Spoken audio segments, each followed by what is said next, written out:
The Honorable Commissioner for Health, Lagos State, Professor Abayomi. You're welcome, sir. So we'll be getting fully onto the program, but let's take the opening remarks for now. Welcome all of you to this epic-making event. This is the premiere of Unmasked. I'm very happy to see all the distinguished personalities who are attending this event. I would have loved to be personally also be here with you, but due to other commitments, I'm not able to be here. But thank you very much for taking the time to be here. Our guests who are here, our keynote speakers, our panelists, and of course the distinguished team in Daria Media, which have also put this together. I'm very excited and more excited because this is an event which I think can we term it as from crisis to opportunity. We know how COVID has exposed some of the structural challenges our country faces, especially around the health crisis, the lack of access to basic health services in our society, the inequalities that are there in our society. I'm hoping that this crisis that COVID has exposed us to is also going to be an opportunity for us to see how do we respond to this opportunity that has been created. And certainly the idea of a collaboration between the public and private sector is something that I think one of the most important discussion that we should have, because there is a lot of ways in which the private sector can bring about improvement in our healthcare, and the government can also provide the necessary environment for this to happen. And that's why I'm very excited that there is going to be a panel conversation about the role of the private sector and the public sector in improving healthcare for our people. So let's see this COVID crisis that we are in as an opportunity for us to improve on the quality of life of our citizens, to make healthcare more accessible, more available, especially for poor people who are not with us, but people who are not be able to have access because of their rural condition and other things. And I'm hoping that also the urban poor who also have major challenge of having access to healthcare. But I think that COVID also has shown that even if you are rich, and however rich you are, you may not actually be able to escape it by saying that you can easily travel outside the country and get a better healthcare. No. Many countries at that point essentially barricaded their borders and therefore made it impossible for people to travel, or even if they had the resources to travel, which therefore at the end of the day means that whether you are rich, whether you are poor, we're in an urban area, we're in your rural area, what we need to be thinking about is how do we make it possible for all citizens of Nigeria to have access to basic health services and to ensure that these services are available to each and every one of us. I'm very excited and very glad that with our token support to Daria Media, what it has done is to use those resources what initially were meant for other things, but to turn it around and use it for this purpose. As a foundation, we're always very flexible. Whenever we see an opportunity to improve the work that our grantees are doing, we're always very happy and very excited to be able to do that. And that was why, although the grant to Daria Media was not primarily about COVID, but when this situation happened, we thought that as good philanthropic organization, the least we can do is to enable our grantees to respond to the pandemic, to use whatever resources that they have so that they can help our society, they can help our community. And that is why we're very excited that Daria Media sought our support to use our resources, even if it was not meant for that, in order to draw attention to this big challenge that we have faced. So Unmasked, I think, has in so many ways unmasked a number of the challenges that we are facing as a people in the country, and I hope that this conversation and more other conversation will lead to bringing about solutions to our healthcare challenges in the country, so that each and every Nigerian citizen, wherever they live, will have access to basic healthcare services in our country. Thank you very much. You are welcome. Thank you.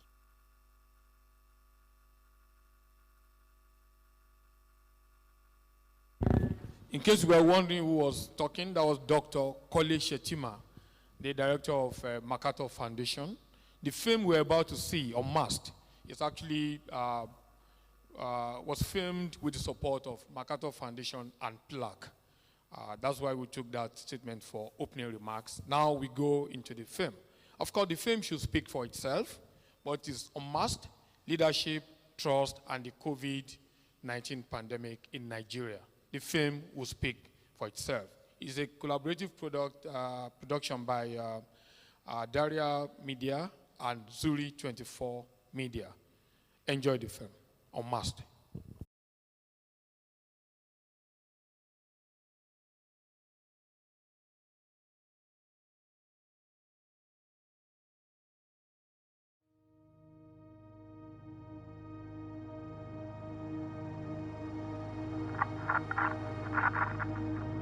Begin tonight with new warnings about the coronavirus, known as COVID-19. World health officials did what they could to sound positive, even as the list of in countries like Iran. It is not often that events stop our whole world in its tracks and put our existence in a stark perspective. But this is the case with the novel coronavirus COVID-19, an infectious disease spread by the world's traveling elite and suffered by all. It's one of the hardest trips I've had to make. My uncle Gali Armayau died from COVID, and I've left Lagos to come to Kaduna and pay a condolence visit to his family, my aunt and my cousins. The life of my uncle Gali was a life of service, but a lot of the things that he did for people, he had to do because Nigeria failed. So he was the one who provided, in many ways, social security for many people in the extended family, but also people that, there was no blood relation. He was the one who provided bills, paid for hospital stays, he provided food, he paid school fees. All of that sort of weight on one man would not have been necessary if we had a functional society. And so this documentary, I think, for me, provides an opportunity to try and see if we can look at all the things that COVID has exposed, about the things we're getting wrong, the things we're getting right, and how to just make sure that we get things right and focus on building a society that we can all really be proud of. And then if that happens, if COVID has become that catalyst that allows us to self-reflect and from those reflections learn lessons, then the life of people like Uncle Gali and all those who've died from COVID will not have been in vain.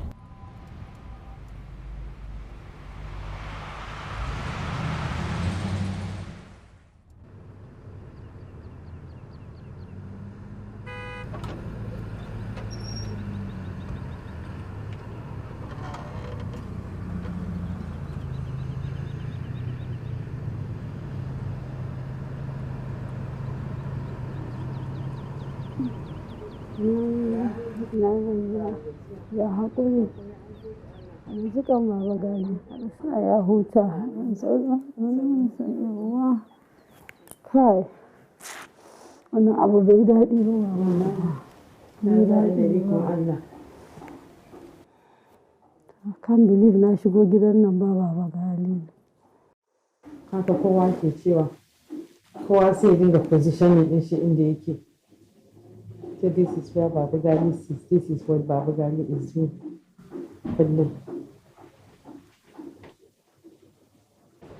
Shekara nawa auren mama? 32 years. 32 years married and he's gone. Your life partner. My life partner, my brother, my mother, it was everything to me. You know that. It was everything to us, Mama. Yes. Didn't he look after all of us? He looked after all of us. He did. Look, you are doing that. You are going to do that. I thought so. So I couldn't go now.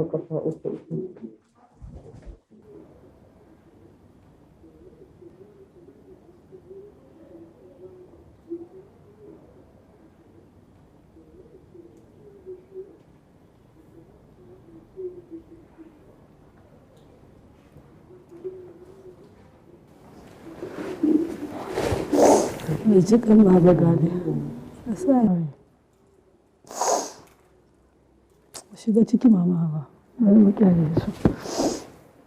Sorry. Kai. There I keep my dear. Can't you say me? I will go back to Kobe. Hi. I don't have a woman here.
National Institutes of Health is launching a study to learn more about how the coronavirus... But in countries like Iran, the impact of COVID-19 is harder to gauge. World Health officials did what they could to sound positive, even as the list of affected Canada's countries chief with the public health virus officer grew. says the remaining 195 people under quarantine at CFB Trenton have been... The virus is first reported in Wuhan, China on the 31st of December 2019.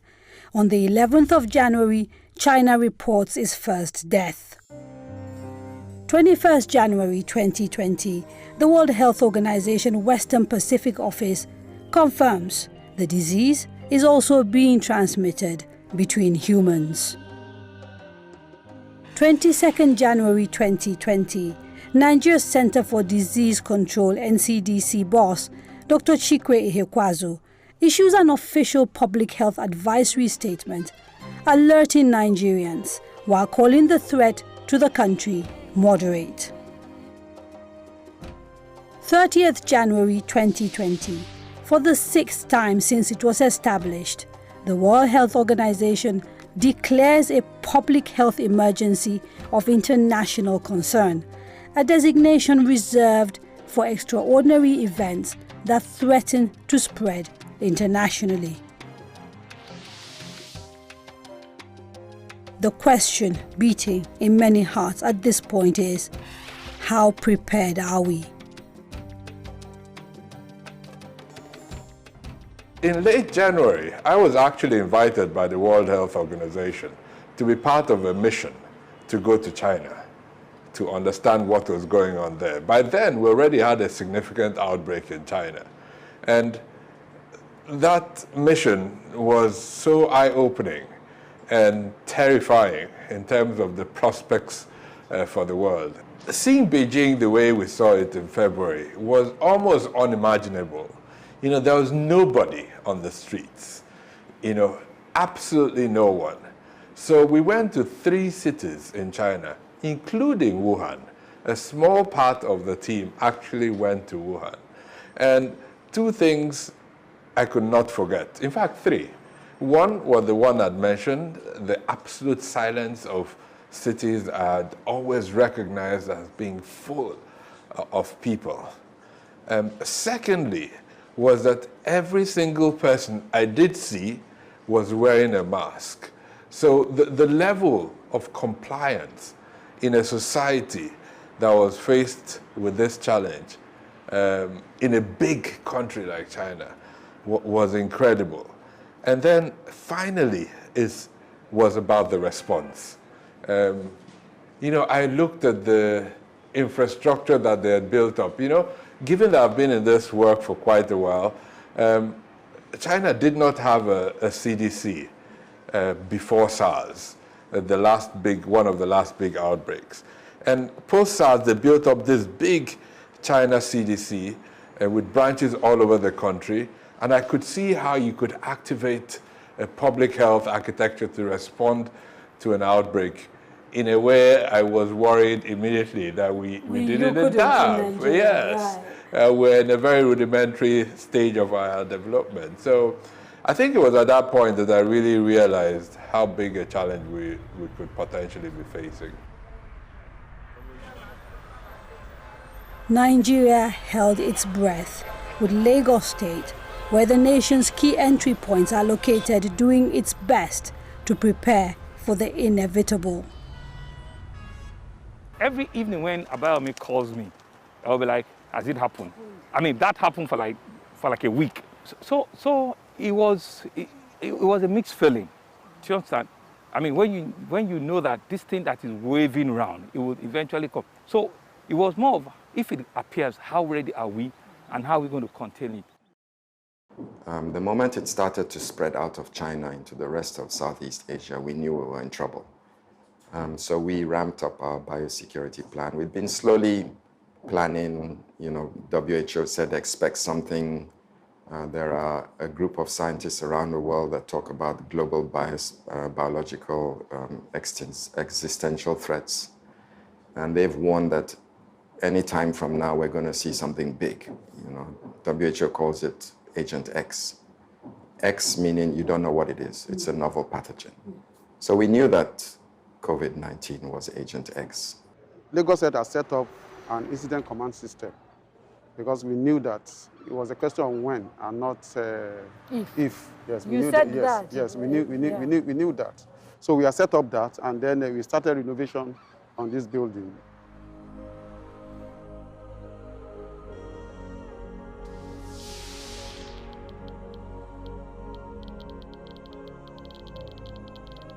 In late February 2020, as worldwide cases surpass 83,000 with at least 2,800 deaths, it happens. COVID-19 lands in Nigeria.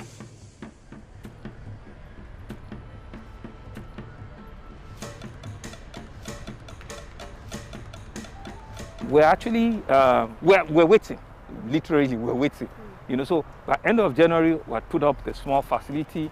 We've looked at our biobank, we've looked at a few other, epidemiological things that we need to have in place. So it was just like a waiting game, that when is it going to happen? But unfortunately, we're all looking for a Chinese. You thought it would come through because China? that's where, the thing was still very prevalent. So we never knew that the person was going to come from Europe. So when it actually happened on February 27th, what I said to him is, I called the Minister for Health. I said to him, call the NCDC. The Minister for Health called Mr. President.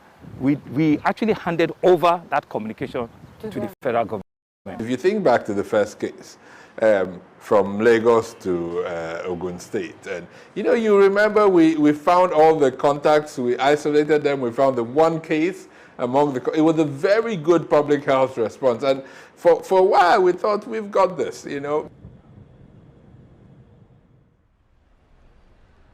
You must, for every patient that is infected, you must trace all the contacts, and somebody must get in contact with them daily. There's an arm of a pillar, an arm of the Emergency Operations Center that is called Epidemiology and Surveillance, and they have a large number of people. So they have to deploy their staff to, one, trace all the people that were in the flight with him. They have to trace those that the driver and the protocol that met him at the airport and drove him to the hotel. The people that he met at the hotel, receptionists, people that he interacted with at the hotel, everybody was followed up. The driver that took him to Ogun State, they were all followed up. And then the people he also interacted with within the premises of the compound. And I tell you, one of the strongest shortcomings we have is data. What do I mean? So when somebody comes in, just arriving, and he said they should fill the form, and they just hurriedly fill the form in 1 minute or 2 minutes, there's no way you could confirm that those addresses were genuine. You understand? So data now became an issue for us when we started the contact tracing, because we now realized that somebody had given an address that really doesn't exist.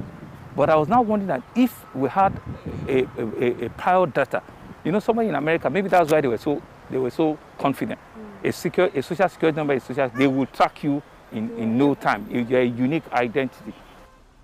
At that point, we were anticipating already that there will be a case. We had built up, prepared a couple of labs in Nigeria to be able to make the diagnosis. One of them was the Lagos University Teaching Hospital, the lab there. We supplied them with all they needed to make that diagnosis, and we did a few training exercises. So we were on the lookout.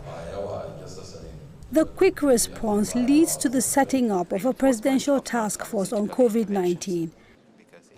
The key role of presidential task force is really to have a multi-sectoral sort of coordination role. So we work across the various ministries and departments within government to make sure the entire response is cohesive.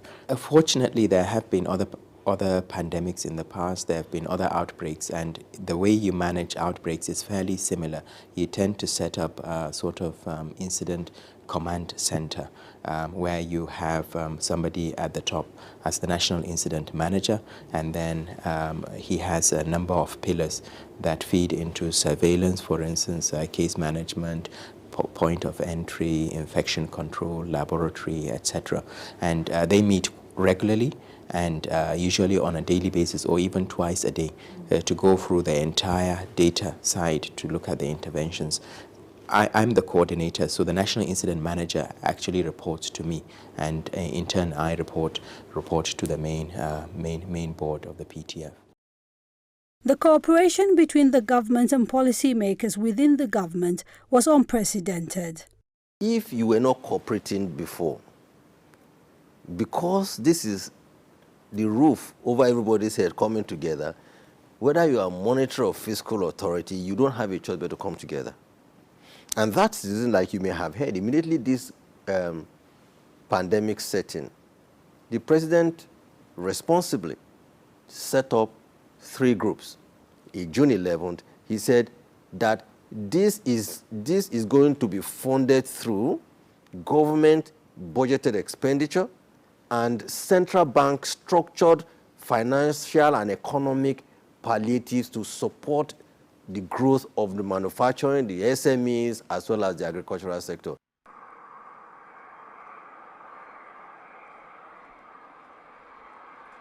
While the response to the index case is a good public health response, it is generally believed that Nigeria left its flanks open, that more could have been done, specifically the closing of all ports of entry after patient 0 landed in Nigeria. There are a few things we're doing right, a few we're not. We're not prepared. We didn't prepare enough. We had all the chances to prepare for this epidemic. I mean, since it started in Wuhan and all those places, knowing our health structures, we should have prepared ahead of time for that. I mean, for me, I would have thought that the day that first case came into Nigeria, they will have locked our borders. Because if you look at the figures from from NCDC, the 50,000 cases we have came directly or indirectly from the 850 people who traveled into the country. So if it had been 1 instead of 850, we probably won't get what we're having. And therefore, that's what I mean, say we're not proactive enough. I don't know why we waited that long before we locked our border.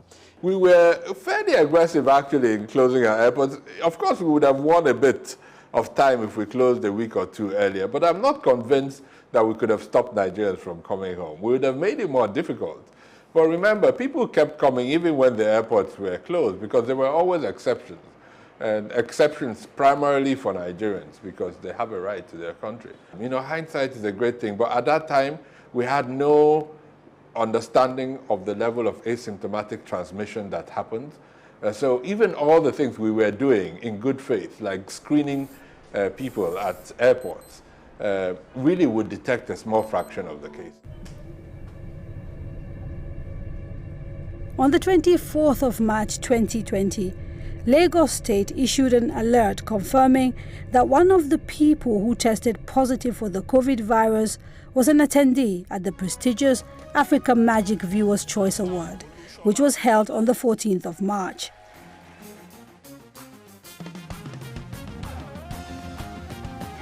it's my honor to introduce the Best Multi-Choice Talent Factory Film Award. Here to present the award, please welcome ace journalist and media entrepreneur, Kadaria Ahmed. I was one of those attendees, having presented an award at the show, and although I tested negative, I understood firsthand the panic that was gripping the nation as the number of cases started to rise. I didn't know that that was just the beginning of a fearful and difficult time.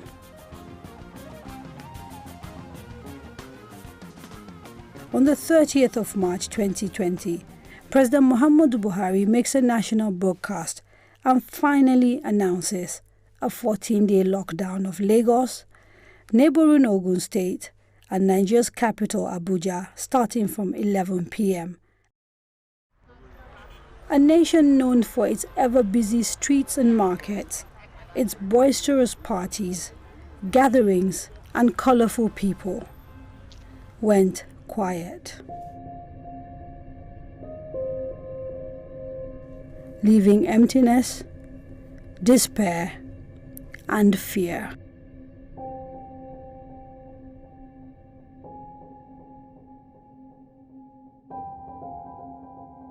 There was a very eerie feeling of uncertainty because the world as we knew it began to change before our very eyes. It's a difficult time to lose someone because you're handicapped by the environment. You don't have the support of people that you normally would if that happens, because there's social distancing, there's a lockdown in the town, so people can't even visit you, even though that also has its good part. But the toughest part is I have two of my siblings who live abroad. And even though my dad has always told us that we must bury him within a week, so we all knew that. My mom died 19 years ago, and we buried her within a week, and he always reminded us that he wants exactly that. So when this happened in the middle of this difficult season, you couldn't even leave your house. But we also then wanted to meet my father's demand. You know, we were committed to that. And it was difficult because my siblings could not come. Airports were shut. And I imagine they would want to say a final goodbye. Yes, it's difficult for them, not being able to. For closure, sometimes that's really what you need, being part of the process of burying someone. But we had to do what we had to do. It was very strange to have a service for 20 people, including all your providers. That's the pastors, the music, the photographer, So by the time you were done, you barely had 12 slots for your own family members. After the first week of the actual lockdown, you could begin to see the trend of the issues that will arise. And I remember a story that one of my security details told me within the period. Said that one of their colleagues, a police vehicle, was going from, I think, Bagada area to Maryland, and saw a woman and her daughter, and they were walking. And so they asked them, where do you want to go? Can we give you a lift? And the woman said they're going to, I don't know, maybe Maryland or something. I said, you want to walk all that way? She said, well, we don't have a choice. That normally she sells things in traffic. And she can't sell anything. All the little capital she has for that, they've already spent eating. And their neighbor, who doesn't have much herself, that helps them for the last 2 days. And she and her daughter were walking to her sister's place, somewhere around Maryland, to see if she had any way that she could help them as well. So I knew that, multiply that by millions.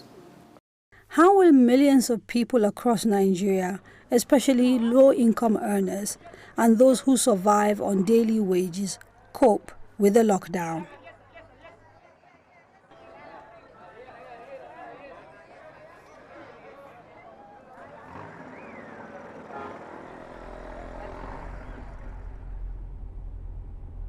We're on our way to Monkey Village, an informal settlement that sits on a canal in an area called Ikeja in Lagos State. Lagos is, of course, the commercial capital of Nigeria. It's the richest state probably in the country. This place sits just a 15 minutes drive from the seat of government, but it is a ghetto. It houses the poorest of the poor.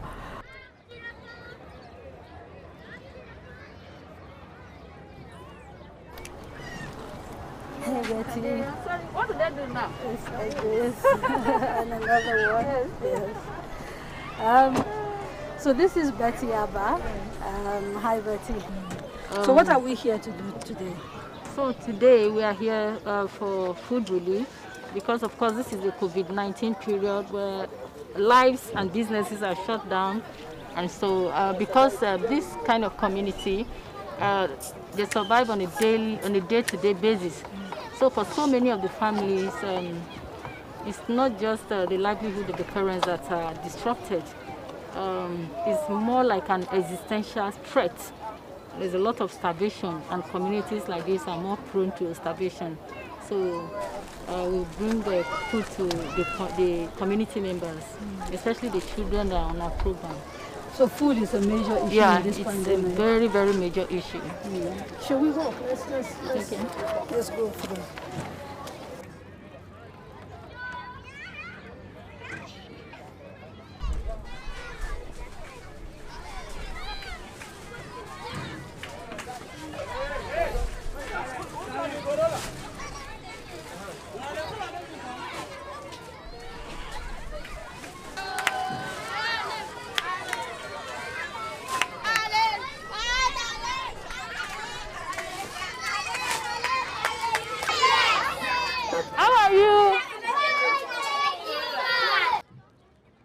With the COVID-19 lockdown in place, daily conversations revolve around the importance of physical distancing, washing of hands and use of face masks in prevention.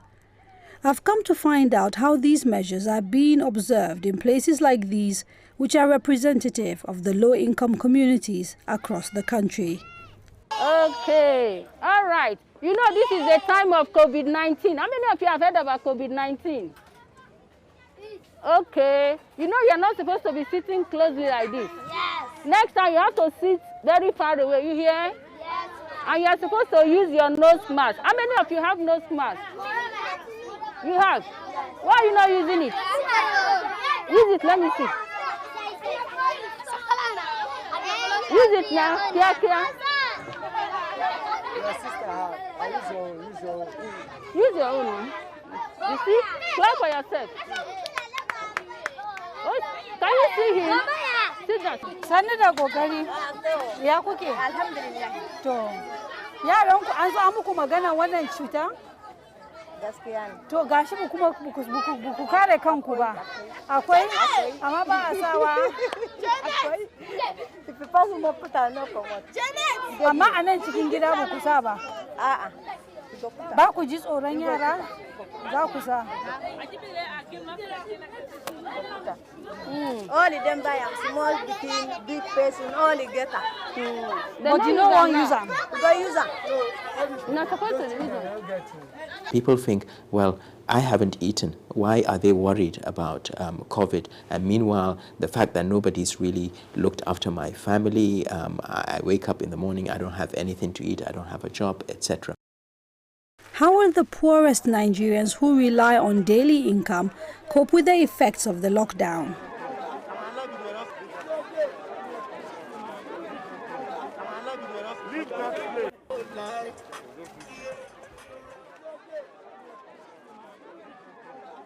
I'm working inside this Oniru. I'm washing clothes for women.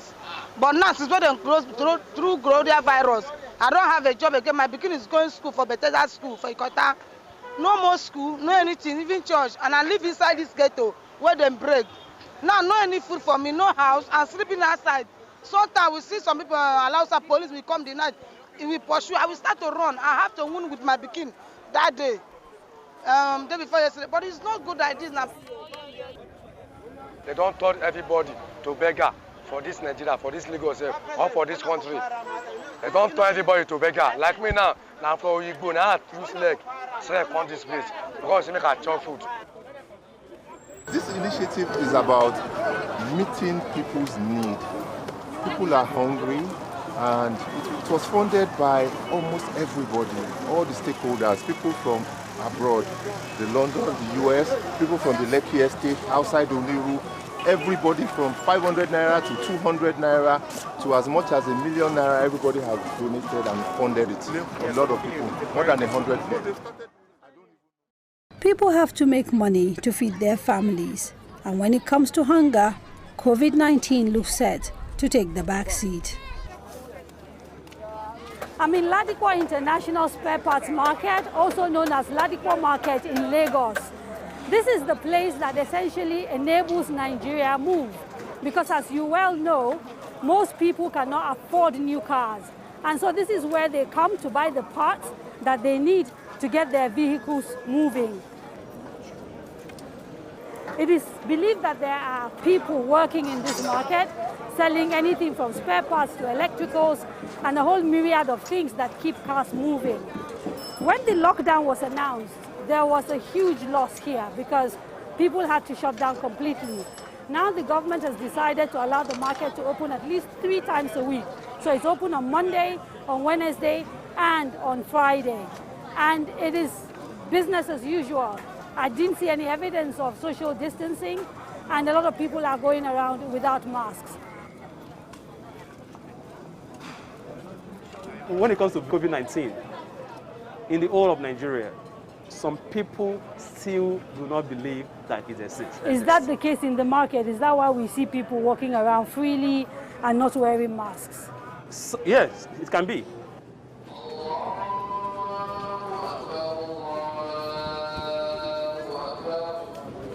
Well, it's unfortunate that up to this time, especially in this place, in this country, Nigeria, that we have people still denying the existence of this. Because we are witnessing an increased number of deaths, some of which are unexplained, and scientists have been able to link these deaths to the possibility of COVID-19. At least since it is a matter of life and death, nobody would want to experiment with his or her own life.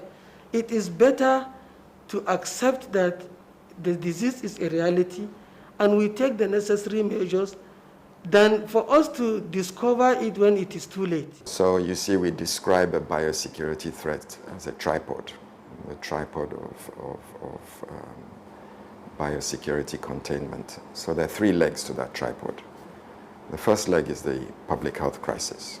In trying to manage a public health crisis, which is one leg of the tripod, you don't want to create a new crisis, which is an economic crisis. And then there's the third leg, which is the issue of security. So in balancing an outbreak, you have to have all those 3 legs balanced to keep your community stable. Inside we have rice, 10 kg of rice, 10 kg of gari, 10 kg of beans, there's vegetable oil and salt. It's from the federal government Victim Support Fund. Okay, so who will help me? No, 2 of you.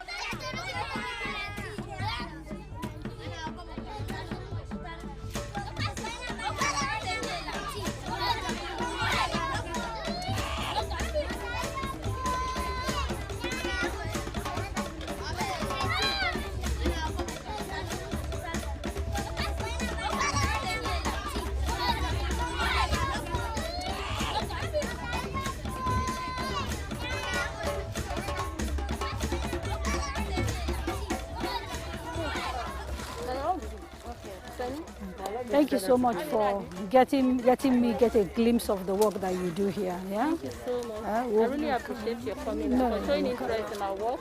And I believe that the rest of the world will see the reality of the impoverished communities in Nigeria. The majority of people who have been rendered very extremely vulnerable by the COVID-19 pandemic and associated disruptions.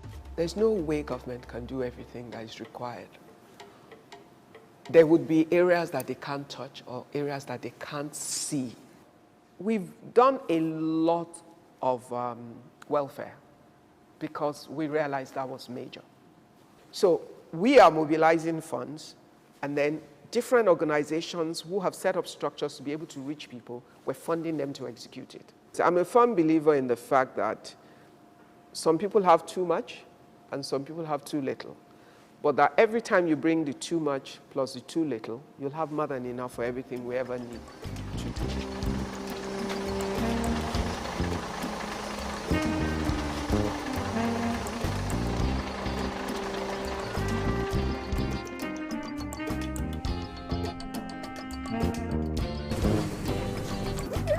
I understand you had issues at the beginning of the lockdown with your bosses getting attacked? Yeah. Yes, that was a very difficult period. It's still a very difficult period. During the when we're distributing relief packs, because people are hungry. We help WinBeef to plan and distribute, but we did not factor in that there are new vulnerable people, and these new vulnerable people are angry people, because on a good day they would not queue to take relief packs from you, but now they've not worked for a long time, and they find themselves queuing to take relief packs. So they're very angry. So when it finishes, before they get, people want to attack the boss. Sometimes when we go to a place, we've organized, because we work with the local government, they help us to organize. We use security, but we use the local government as well, because we've found out that a lot of thugs and normal people are hungry.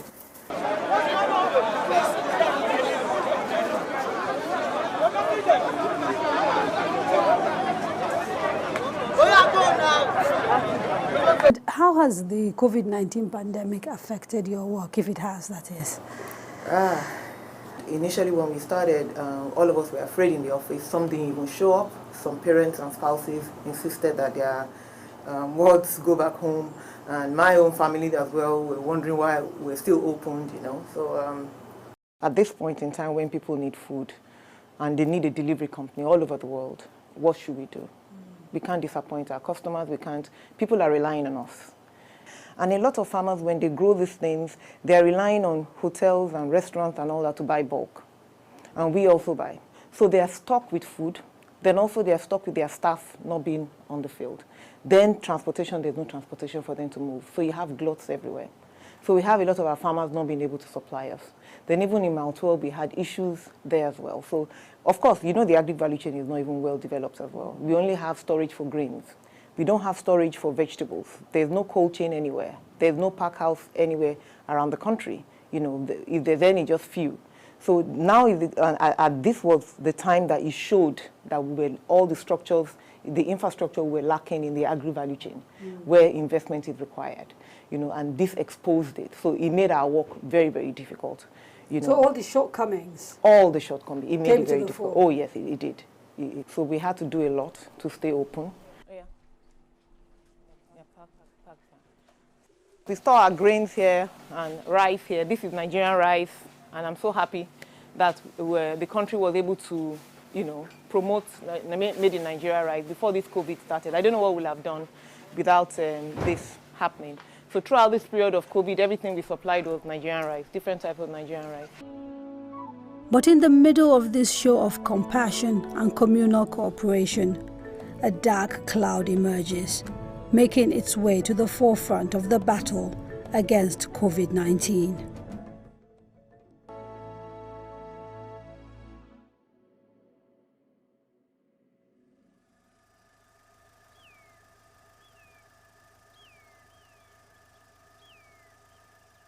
Two weeks before I was declared COVID positive, which was on the 20th of March, I had been going to Abuja several times for meetings of the National Economic Council, Governors Forum, and so on. I was appointed by the Nigerian Governors Forum to chair a committee on the public health and economic response to COVID-19, because it was clear then the prices of oil had collapsed, we were going to be in trouble.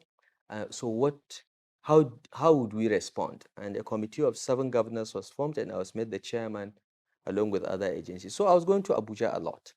I was doing my best to take all the precautions, but the moment one of the governors, the governor of Bauchi, Bala Mohammed, was declared positive, all the governors that sat near him went into self-isolation. I didn't sit near him, so I didn't think I could have got it that way.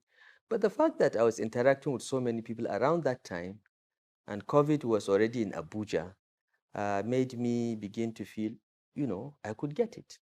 So I wasn't surprised. Secondly, I had headaches and felt like I had fever. But when I came and I complained to my doctor, they said, look, you need to rest. You've been overworking yourself. It's stress. I remember the deputy governor said, sir, you should take 2 days off and sleep. You just need to sleep. You're okay, But the headaches persisted. I called the Commissioner of Health. I said, I want to be tested. I don't recall when the day that happened, but the first result came back inconclusive. So they said, wait a few more days and be tested. Now, throughout this period, I had headaches. I was weak. I wasn't functioning properly. So I knew there was something wrong. So by the time they came on the 28th and said the second test, because after a few days of, saying inconclusive, I said, come back and test me again. By the time they came back on the 28th and said I was positive, I was not surprised. When the results came out, because we all took the test together, but when it came out and it was positive, I was in a meeting. I ran out of the meeting and so many thoughts were just running through my head. Like when the doctors come in and see him, I go and whisper, so how is it? I was so afraid of the perfusion, his lung perfusion, but all through it was okay. I thought it was important for the people of Kaduna State that elected me to know that their governor is not very well. So it was important to make that disclosure and to assure them that the state will run and this is the person in charge. Secondly, I also thought it was important for people to know that this disease is real and not to be in denial. I've got it. I'm the #1 citizen of the state. I also happen to be the #1 victim of COVID-19. So don't think you're protected.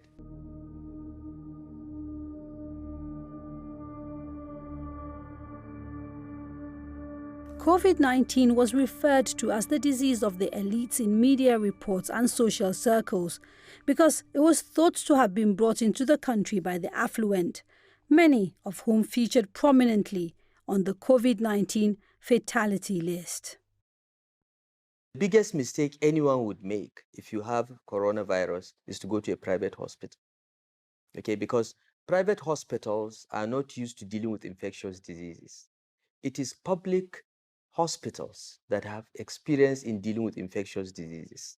And we suddenly found ourselves dependent entirely on the public health system because of this reason, and also the fact that the world has closed down. The elites can no longer run away to London, Germany, or Dubai for their medical treatment. And I think it's a good thing that it happened that way, because it will force all of us, policymakers, that had the luxury of flying out if we had any serious medical problem, to try to solve the problem here. When we started, the main challenge we had to do with testing. We had insufficient testing capacity. We started off with very few labs right from the beginning. In fact, at the beginning, we had 0 labs testing for COVID, just like any other country. By mid-April, we had about 12 laboratories covering 8 states. We now have 51 laboratories throughout the country with a capacity of about 10,000, up to 10,000 tests a day. But then we only do about 2,000 or so per day. There are many who argue actually that given the size of our population, those numbers do not actually represent a significant testing capacity. No, they don't. We are definitely under testing. Now, why are we not testing? There are a series of reasons for that. One is the ability of the public health system to collect the right samples from the right people. Logistically, there are special tools to collect samples, nasopharyngeal swabs, something we call the virus transport media, because you have to put what you collect in a preservative to enable the virus to be viable when it gets to the lab. So There's all of that that needs to be distributed adequately around the country. And we don't produce any of that. We don't produce any. We import all of this. The one thing we do produce is the virus transport media. It's produced at NVRI in Jos, the Nigeria Veterinary Research Institute, which is actually a great example. Then secondly, there's the stigmatization around the disease. Up till now, people are still hesitant to test, even when they are symptomatic. You know, sometimes, you know, it's hard. You see doctors that have treated someone with 2 rounds of malaria medication. The patient is dyspneic, in respiratory distress, and still there's some hesitation to take a sample from both sides. So, and we're working very hard through communication to say, listen, this can save your life and keep you there for your family to enjoy. Then there's the actual issue that most people think about, the lab infrastructure and reagents. And then there's the final step is getting the results back out of the labs, which has also been a problem to Nigerians sometimes. So we're working on each step of that. And we've set ourselves, a target of 2 million, testing 2 million people. We're just around 200,000 of that.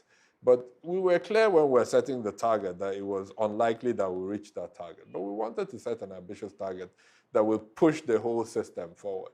And what that has done is we're building. You know, very often when you're building from the ground up, a lot of what requires to be done is not visible. And suddenly you see a structure emerge.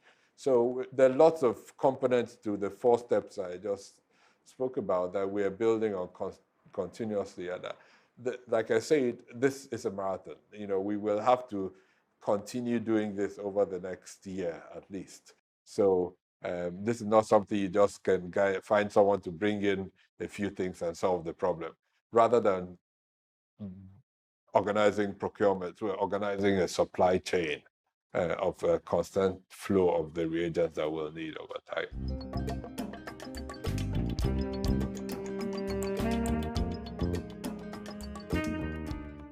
So this lab, what we have now, is significant in the fight against COVID-19 because it is the national reference lab of the nation's public health institute.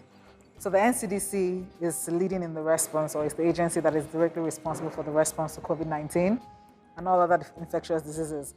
And one very critical aspect of response generally to diseases is the diagnostics. For you to be able to fight, prevent, you know, give response, you need to know exactly what is causing it. And that's where diagnostics come into play, and the laboratory is at the forefront of that. Why is it different from all the other labs that are dotted around the country? Well, I wouldn't say different, but in the sense that what we do here, a lot of that is public health diagnostics.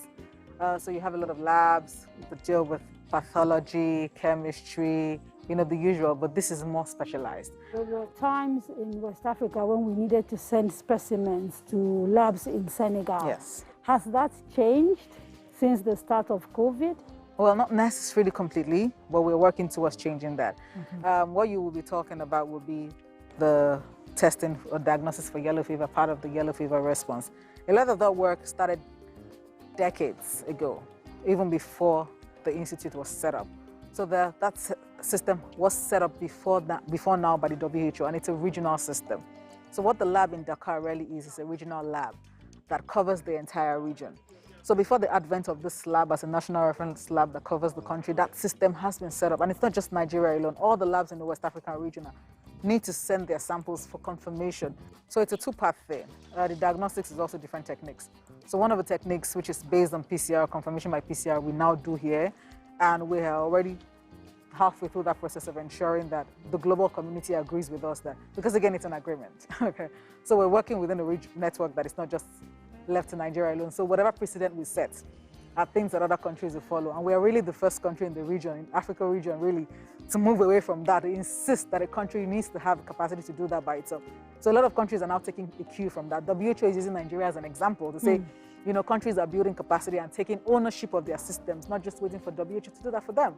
So we go to meetings and we're asked to make presentations on how we build this capacity. Other countries are learning from our experience. So again, it's a work in progress. We're not finally there yet, but it's one step at a time. We're closer there now than we were 2 years ago, than we were last year. Since Ebola, we've put several things in place. The most important thing was what we discovered during Ebola was we didn't have what we call a biosafety level laboratory and biobank. When you're dealing with dangerous pathogens, you can't manipulate dangerous pathogens in a normal laboratory. Why is it important to manipulate them? Is this for research, to do what exactly? Well, first of all, to diagnose, and then to be able to store, and then to be able to do research. These pathogens are very, very dangerous. They're called pathogens of high consequence. And you need a very special environment in which to manipulate, to manage them, to process them, and to make your diagnosis. So we built what we call a biosafety level 3 laboratory with a biobank. And we've been building that since 2016, and we commissioned it in 2018. And it's inside this facility in Yaba. If we could test 20 million Lagosians, we would. But nobody has the budget for that. So we have to test strategically and try and understand what the virus is doing in community, and then use that to extrapolate our strategies. So right now, we're expanding our testing. We're testing more than any other part of Nigeria. Because you are the epicenter. Yes, because we're the epicenter, but other states will become the new epicenters. So people get scared when they see our figures, but our figures are a direct consequence of the fact that we're testing so much. If other states test as much as Lagos, they will find positive cases, So you see Lagos up there, and everybody else is lower down. It's a factor of Lagos State as being the first. It's a factor of the environment of Lagos, and it's a factor of our rate of testing. And we're ramping up as fast as we can. We're also bringing in the private sector to help with testing. We in Kaduna State are doing all we can to be ready. And as I said, from about the 28th of February, we had started thinking and planning what to do if it gets here. We had undertaken an assessment about our infectious diseases capacity, how many beds we had. We had 16 beds only. But we when you say 16 beds, so what, ICU beds or? These are not even ICU beds. Just normal isolation? Normal isolation center for infectious disease. We had only 16 beds hospital. So it was clear to me that, there was a lot of work to be done. But luckily we had people that were trained. So we had the personnel, we just didn't have the facilities or the level of preparedness. We had no testing capacity at the time because the only test center was in Lagos. And we began to think, how do we get more testing centers? How do we do this? We knew it will get here. We're not in denial from day one about it. We increased investment, we increased capital investment on health. Even the recurrent investment had to increase because we have a 10% across the board increase in health workers' salaries, all health workers in the state. And those on the front lines get special allowances that amount to hundreds of thousands of naira every month. So our recurrent expenditure, personnel cost, and so on health also improved. We had to buy more vehicles for contact tracing and more equipment. So the health budget rose significantly. I cannot recall by what percentage, but budgets of other ministries, departments, agencies, and sectors had to go down. We had to scale back on some of our physical infrastructure ambitions. We're doing a lot of urban renewal in Kaduna, Zaria, Akafanchan, and we had to be realistic and reduce that so that we can put in more in ensuring that we have this 20 to 30 bed infectious diseases wards in each local government. And we also invested in buying test kits. Kaduna State is the only state in Nigeria that has been able to get 10,000 test kits direct from the manufacturers of Gene Expert machines. In fact, we're the only state with capability now to use Gene Expert machines to test for COVID, which is far more accurate than the PCR that is commonly used all over. The opportunity for COVID is to build a resilient health system. So what are the things that we don't have, that we should have, that the opportunity of COVID has presented, especially that you have support, you have donor support, you have grants, you have the CBN giving an intervention and saying if you want to build resilience in the health system, we can give you very favorable terms for getting health sector funding. We conceived it as an infectious disease hospital. And part of what we're trying to do with the construction is to have demountable materials within. What does that mean? It means that we can change the configuration of the rooms anytime there's a need. So for now, we will be using it for COVID, which is a slightly different configuration to if you're using it for Ebola or if you're using it for Lassa. Okay. And then also for multi-drug resistant TB, which is one of the things we treat here. So now we will configure it to suit our needs for COVID. We will have an ICU and high dependency unit where if they have... How many beds?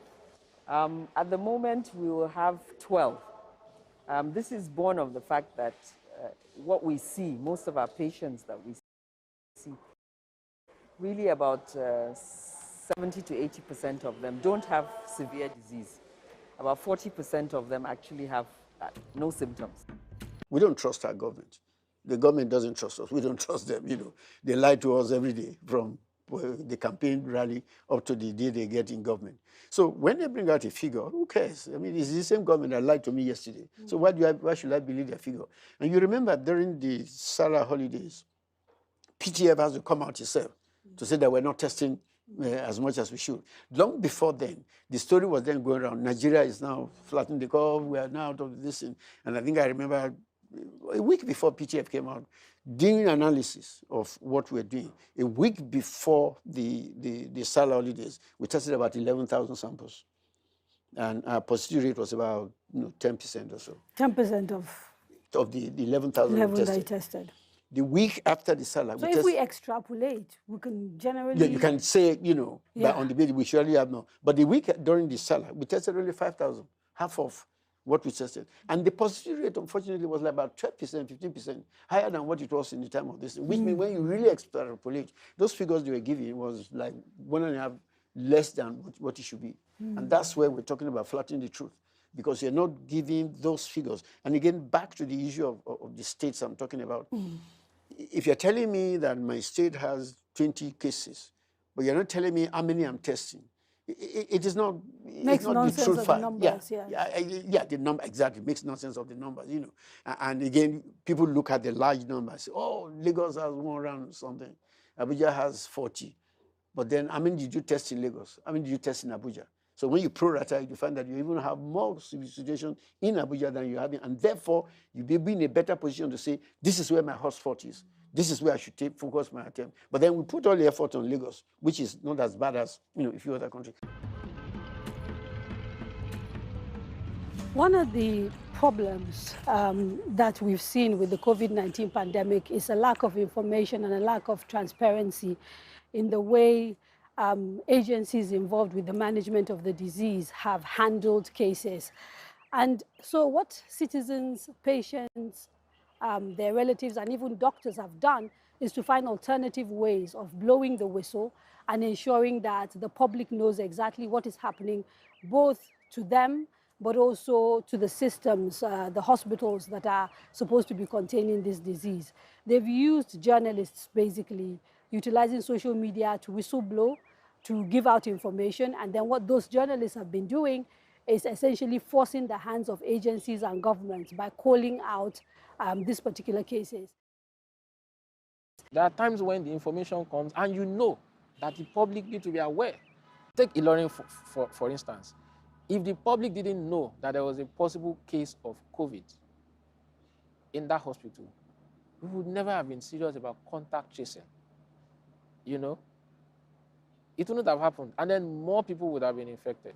Are there sort of any common factors that you can point to in sort of the stories that are coming out, the kind of people that are coming to you, And I'm asking this with a view to saying whether there's a pattern that can be, seen in the way we're managing the pandemic across the country that is emerging based on what you are hearing.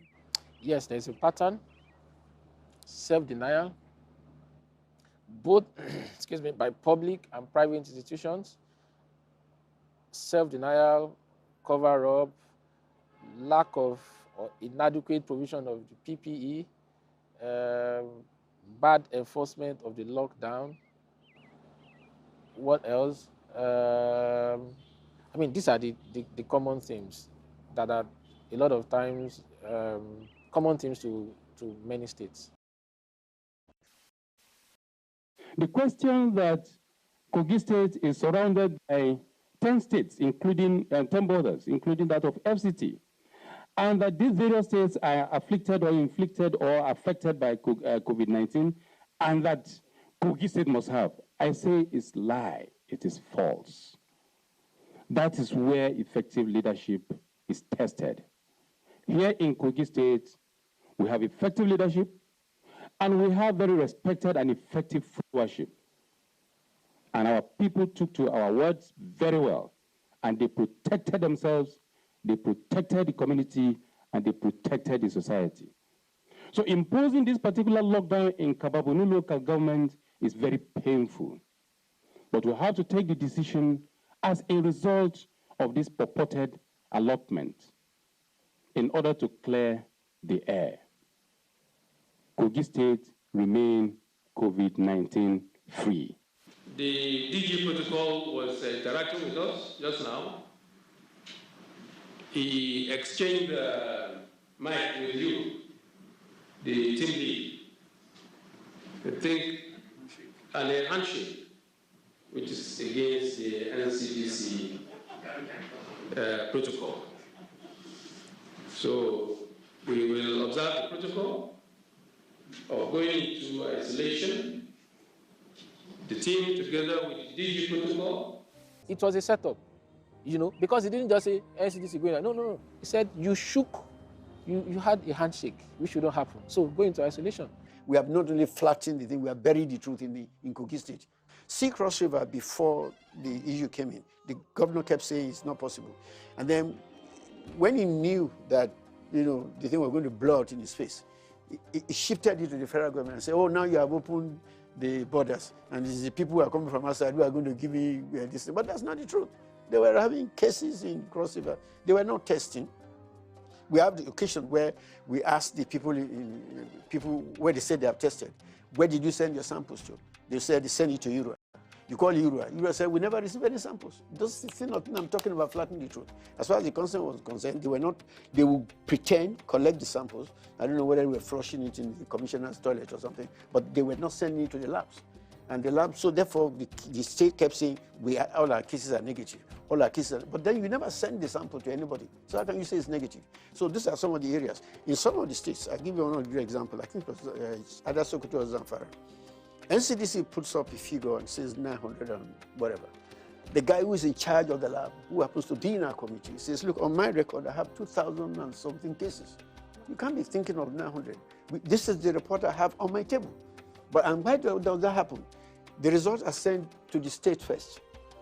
The state waits some time, amends, adjusts, and then send that to NCDC. Majority of them don't really care about the people.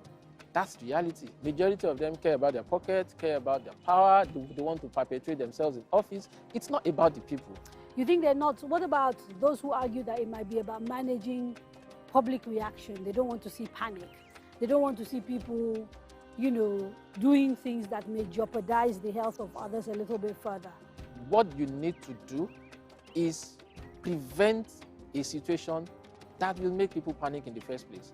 Prevent that from happening. Not that you encourage that to happen and then you don't want the public to know. That's not the way to go about it. You know that staff will be apprehensive if they attend to patients with COVID symptoms without PPE. Then give them the PPE. Not that someone wants to report later that, oh, there are no PPE, and then you want to manage the info. No, that's not what you should be managing. You should be people should especially healthcare workers, should go to work in this moment comfortable. There is a state, and I'm not going to mention that state for now, because the source who gave me doesn't want it out yet. There is a state where X number of people worked in case management. When allowances were going to be paid, 7X number of people were paid, times 7 of the people who did the job. So who created all these accounts? Who are these individuals? Multiples of 7. So it is still that Nigerian problem of us taking a problem and trying to utilize it for personal gain. People making money off the misery of people who are infected with COVID. That's what you're telling me. It's people making money regardless of the mystery of whether there is mystery or not. The priority is to make money. You know, it's not deliberately about profiting from COVID victims to enrich. It was the agenda was always about self-enrichment. And this is just a continuation of a pattern. It's not, I don't know if you get, it's not specific to COVID. It's a mind shift that hasn't yet happened. Let me put it this way. This is an evolving disease. Nobody knew what it was going to turn out to be. When it started as a cough, as a this, and then gradually it's becoming what it is now. We learn every day.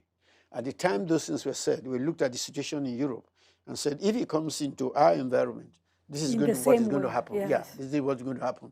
But then it didn't come out that way. There are many, many factors. In fact, we don't answer. It's not because we're doing anything right. Well, let me not say anything right. It's not because we're doing things right. There are a few things we're doing right, there are a few we're not. You know, we're not prepared. We didn't prepare enough. They think it's a reflection of the failure of your system. And that's why we're not controlling it. And nobody wants to give the impression that it's a failure. And so many countries are saying, oh no, our number is just 2, this and that, to give the impression that things are under control. And therefore, that's part of a national thing, call it nationalism also. You know, trying to give an impression outside that you are doing well when you are not. My feeling is that it's partly driven by lack of funds in the States.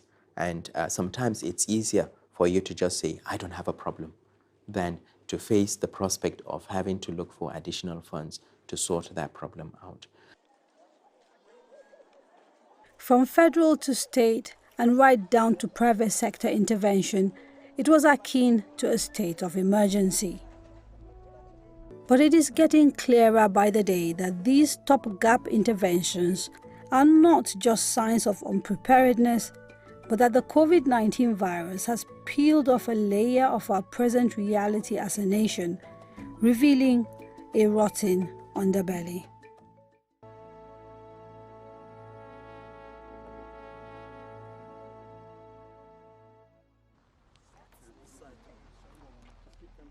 We are walking the grounds of UCH, Nigeria's oldest university teaching hospital. At the time it was launched, I think in the 50s, 56, it had cost something like £4.5 million to build, the equivalent of something like 27, 28 billion naira. And it was state of the art, comparable to any in the world. And for a very long time was a center of excellence in the Commonwealth, not just, you know, in Africa, but across the Commonwealth, competing with hospitals in the UK. Would you say that the trajectory of this grand place has remained consistent, or have we seen a decay? I think looking around, you know, there's been a decay. We've always had the problem of maintenance in Nigeria. And the government should begin to look at it that after you build, you need to maintain. If you don't maintain, it decays. And that's what we're seeing. Usage had this is a very grand structure. Fantastic you know, we structure look all over, everywhere, different wings. I mean, and it was so well planned. And they took advantage of the environment.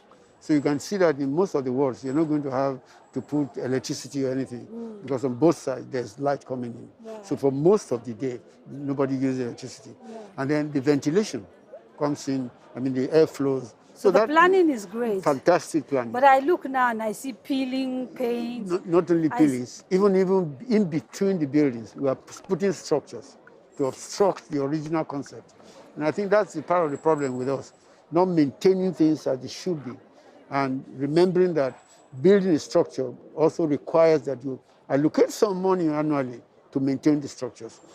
Generally speaking, we are Our health system is really weak. We have only 256 ICU beds, intensive care units. In the whole of the country? In the whole of the country, currently functional. Only 256 ICU beds. Just for clarity, let me just ask you to clarify. So 250 ICU beds, this is in the public sector hospitals? Including private? the private sector, functional ICU beds. Wow. Yes, functional ICU beds. And the surprising thing is, even with the COVID pandemic, we only have a handful of people at any one time on ventilators. Last week we had about 4 persons out on ventilators out of the 256. Why? Most likely because the majority come in, they don't have access to secure oxygen supply, and they die before they are even intubated. You wrote, actually, in January 2010, if we do not invest in protecting the Nigerian people from the threat of infectious diseases, we will pay the price. It's only a matter of time, and not even the high walls of the 3-arms zone or bulletproof 4x4s will save our politicians. Those little things, assuming you're referring to viruses, have no respect. Prophetic words, in many ways, if we look at what's going on with the pandemic. Do you think it has become clear to the political class in the 3-arms zones that they need to take public health a little bit more seriously? I think that right now it has become clear because there have been every cadre of Nigerian society has been affected.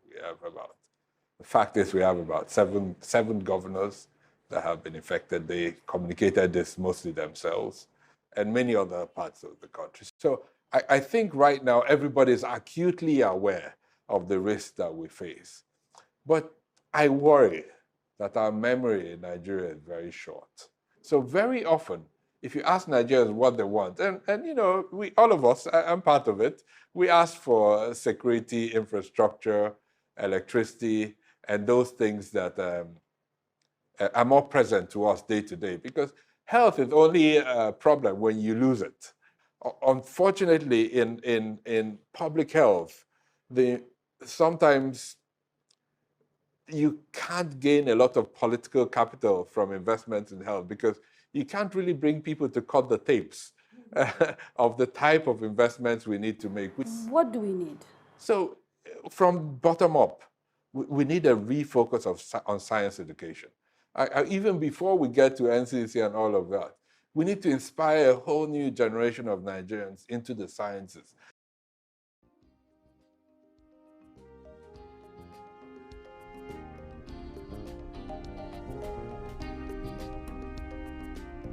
You know, when someone from the outside looks at the College of Medicine, particularly because it is the College of Medicine of University of Ibadan, the premier university in Nigeria, with the historical way it was set up, the reputation it has, we kind of expect this place to have everything. You know, we think that this is a place that if you walk into, should have all the facilities, all the resources it needs to be able to do things, you know, that are even complex. Are you happy with what is available to the college? Let me start by saying that infectious diseases it's the core of a lot of what we do in clinical practice across all specialties.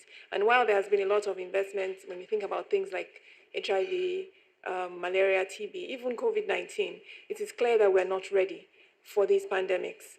And when you think about what we need to do to get ready, we need to invest a lot more heavily. We need to invest in human resources. We have a situation in front of us.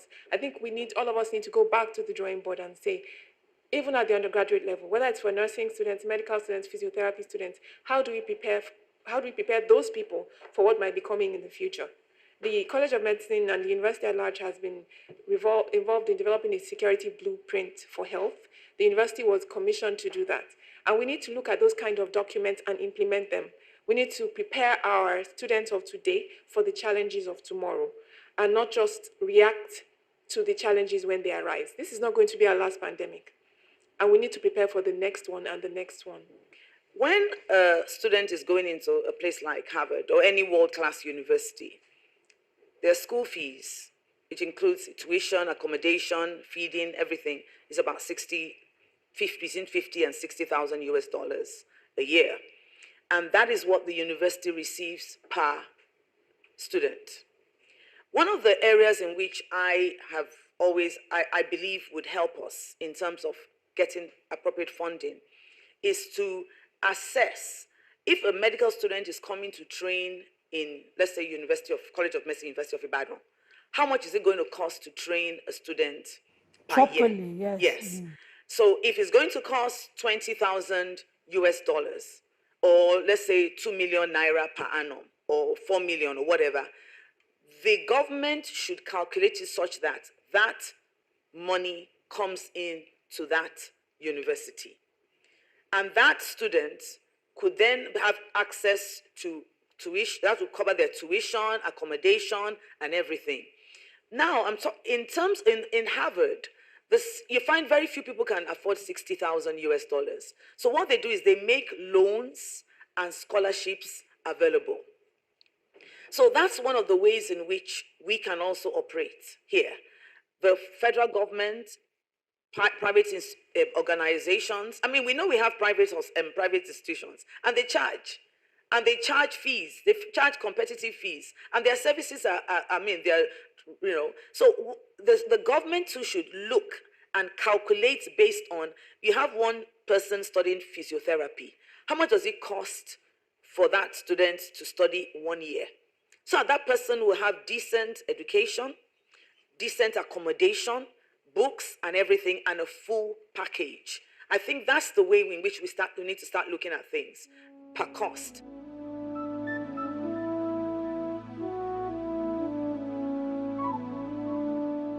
We have once again just witnessed and experienced the beauty and majesty of our democracy. The laying of the budget proposal by Mr. President before the legislature for consideration and approval. When just over a year ago, we gathered in this chamber to receive the budget proposal and begin the appropriation process, we made specific commitments to the Nigerian people. We promised that we would pass the budget promptly, free of the rancor that had bedeviled the process in times past, and we delivered on that promise. I do not doubt that we will exhibit the same commitment to nation building and deliver a good budget on time. The world changes quickly, often without notice, and always with consequences. We have learned this lesson at a high cost in the past few months, and we must ensure that the lessons learned are reflected in the budget that emerges from the appropriations process. I hope in 2021, even though the fiscal space is very tight, but I hope in 2021 the health budget would really reflect the importance of health when it comes to national development. It's very likely that what we would see is additional prioritization of health over the next few years. Within the COVID budget itself, we've already made accommodation to build isolation and treatment facilities, 45, 43, 45 bed facilities in every state, one per state, in a federal teaching hospital or federal medical center. You don't really build what you need to fight a war during the war. It's inefficient, you don't give it the diligence it requires, and so we're going to go back. But going back to the first point is, we have to invest in these in peacetime. And it means that we need the National Assembly to appropriate the funds even after the outbreak, and not to think, okay, the outbreak is over, let's go back to business as usual. Because it's only what we build in peacetime that we can activate in wartime. And that was the big difference in the West. You know, what they managed, they already had the lab. So what they needed to do was switch the testing from one type of disease to another. But we had to build up the lab infrastructure. So at the beginning, even if they offered us reagents and all, we didn't have the labs and the human resources, the skilled expertise to absorb the support that we needed to save the country. The annual salary of one member of the House of Representatives, approximately 17 million naira, can pay at least 10 entry-level doctors. And that's not all. A senator's salary of 24 million naira is equal to the wages of at least 14 entry-level doctors. The refurbishment bill for the National Assembly is now 115 billion. That is 3 times the budget of the Ministry of Science and Technology. Almost 5 times, I think, twice Ministry of Education, etc., etc. And people are saying, how can you in all consciousness appropriate to yourself that sort of money at a time when limited resources and urgent needs in the health sector? I think it's important to do a comparative analysis of the budget of underdeveloped, developing, and developed legislatures. What is their budget? What if I tell you that today in the National Assembly, we're using the most archaic, that's why we don't have electronic system in the National Assembly. You can't even find the parts anymore. You can't find the parts. When we wrote to those who manufactured, they were shocked that Nigeria still has this thing that was developed 40, 50 years ago, that people are even in Africa, we've gone way beyond that. That costs money. Nigeria is perhaps the biggest country in Africa, and we show off for it. How do you explain that your legislature does not have a library? The same way you explained that schools don't have running water and hospitals don't have toilets. Hold on a second. When you talk about the National Assembly, you're not talking about members sitting down there and you say 115 billion. That's another misconception. The National Assembly includes the Public Complaints Commission, includes the Institute of Legislative Studies, includes the National Assembly Service Commission, includes several departments, includes the AIDS, includes so many other areas. It's not just 360 members in the House and 109 senators. No, that's not it. It's a misconception. It does us a great disservice when you single out the National Assembly and you look at 115 billion. If you divvy up 115 billion amongst everything I've told you, you see there comes a pittance. Think about the human resource side of healthcare. It's not always about infrastructure, and it's not always about ventilators. It's actually about the human beings that will bring it all together. Our thought process was that if these people can't take care of themselves, if they can't provide for their families, how dedicated can they possibly be to the task ahead, given that they're risking their lives? And then we then realized that even those that were in the forefront of the fight against COVID were not being paid hazard allowance. I was aghast when I found out that we weren't being paid health hazard, or that doctors were not being paid their allowances, hazard allowances. And I have pursued that vigorously with all the might in me. And as a matter of fact, the last budget, I made it clear to members that we're not going to pass this budget until I see the hazard allowance in the budget, because it wasn't in the budget, and we put it in the budget, and I guess maybe it was an oversight, and was ratified by Mr. President. So yes, it's again, it's getting our priorities right. You know, where you cannot have a country, an unhealthy country. So health is probably one of the most important sectors in any economy. With the nation in the grip of a looming pandemic, Nigeria's House of Representatives choose to display a troubling lack of sensitivity to the situation. They resolve to acquire for themselves 400 units of the latest Toyota vehicles as official cars. The cost ranged from 26.75 million to 35.75 million naira each. COVID will define good leadership, and the storm has only just started in terms of the socio-economic impact. There's no doubt the fiscal space is very tight. There's no doubt that we need to run a lean government. At the state level, it's even more obvious because they have responsibilities for education, for health, for infrastructure at the state level, etc. And there really isn't enough money.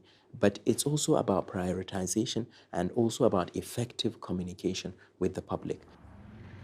Years of corruption, poor investment in healthcare infrastructure had brought the healthcare system to its knees. This pandemic only peeled off the veneer. We hope and this is really hope. I really hope that we've learned our lesson. I really hope that moving forward, we put in place infrastructure, particularly at the primary healthcare level, to make sure that our population have access to decent healthcare. Decent healthcare is expensive, there's no doubt about it, and it will require complete restructuring of the way government works. It will require a change in terms of the number of ministries we have, or the number of MDAs trying to contract government, so that the private sector can have a bigger space to play. And so that those things that we don't need to spend on as government, we can actually ask the private sector to do, and we can redirect our resources to those aspects such as health and education and parts of infrastructure that is the responsibility of government. One of the good things also about coronavirus is this realization that for the first time in Nigeria's history, the elites were trapped. Nowhere to run. Nowhere to go, nowhere to run to. And that gave me a lot of food for thought while I was in isolation, and in many ways framed the way we would redesign and push public policy going forward. Will we see you stop people who are public office holders from traveling abroad for treatment, much in the same way that you've made a law around education and ensuring that public office holders send their children to public schools? Yes, I think that's the direction we are going, most definitely.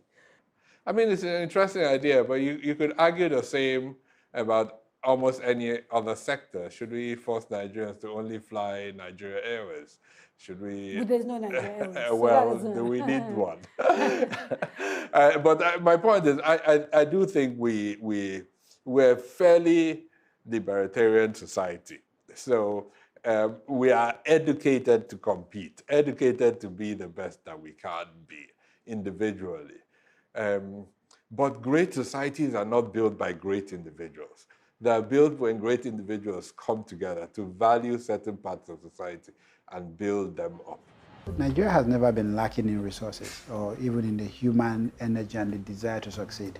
To a large extent, we've been distracted by easier ways. The best example is to think of what happened when very brilliant engineers come out of university.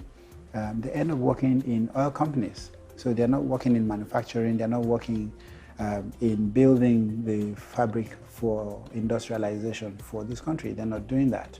And that is because they get paid they get a better package in the oil industry. That is not the best place to put your best resources. And we see the same thing happen with financial services when people come out of school with degrees in medicine or engineering and they end up working for a financial institution. That level of financialization, which draws resources from the core of the economy, is very damaging long term. But as a country, we have always known that oil has been a distraction for us. Oil has prevented us from investing in the infrastructure that we need to invest in. But also oil has subsidized imported consumption. And for as long as we had enough oil flow to subsidize our imported consumption, what tended to happen was that we killed the local production capacity. And human capital starts from when you're conceived in the uterus, in the womb.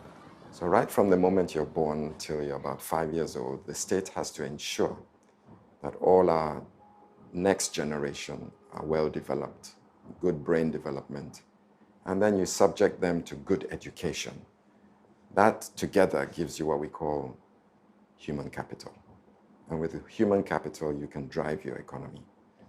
So we've got to focus on health and education and make sure that we have the next generation of people that can compete to drive the state and the national economy. If we fall back on that, then we'll forever be behind the curve of global welfare and global competitiveness. The human resource has to now be at the center of everything else, and that has to be the starting point. As to what the state should do, I think we have locked the state into a space where they are not able to compete against each other because the policies that will lead to competition are centrally defined.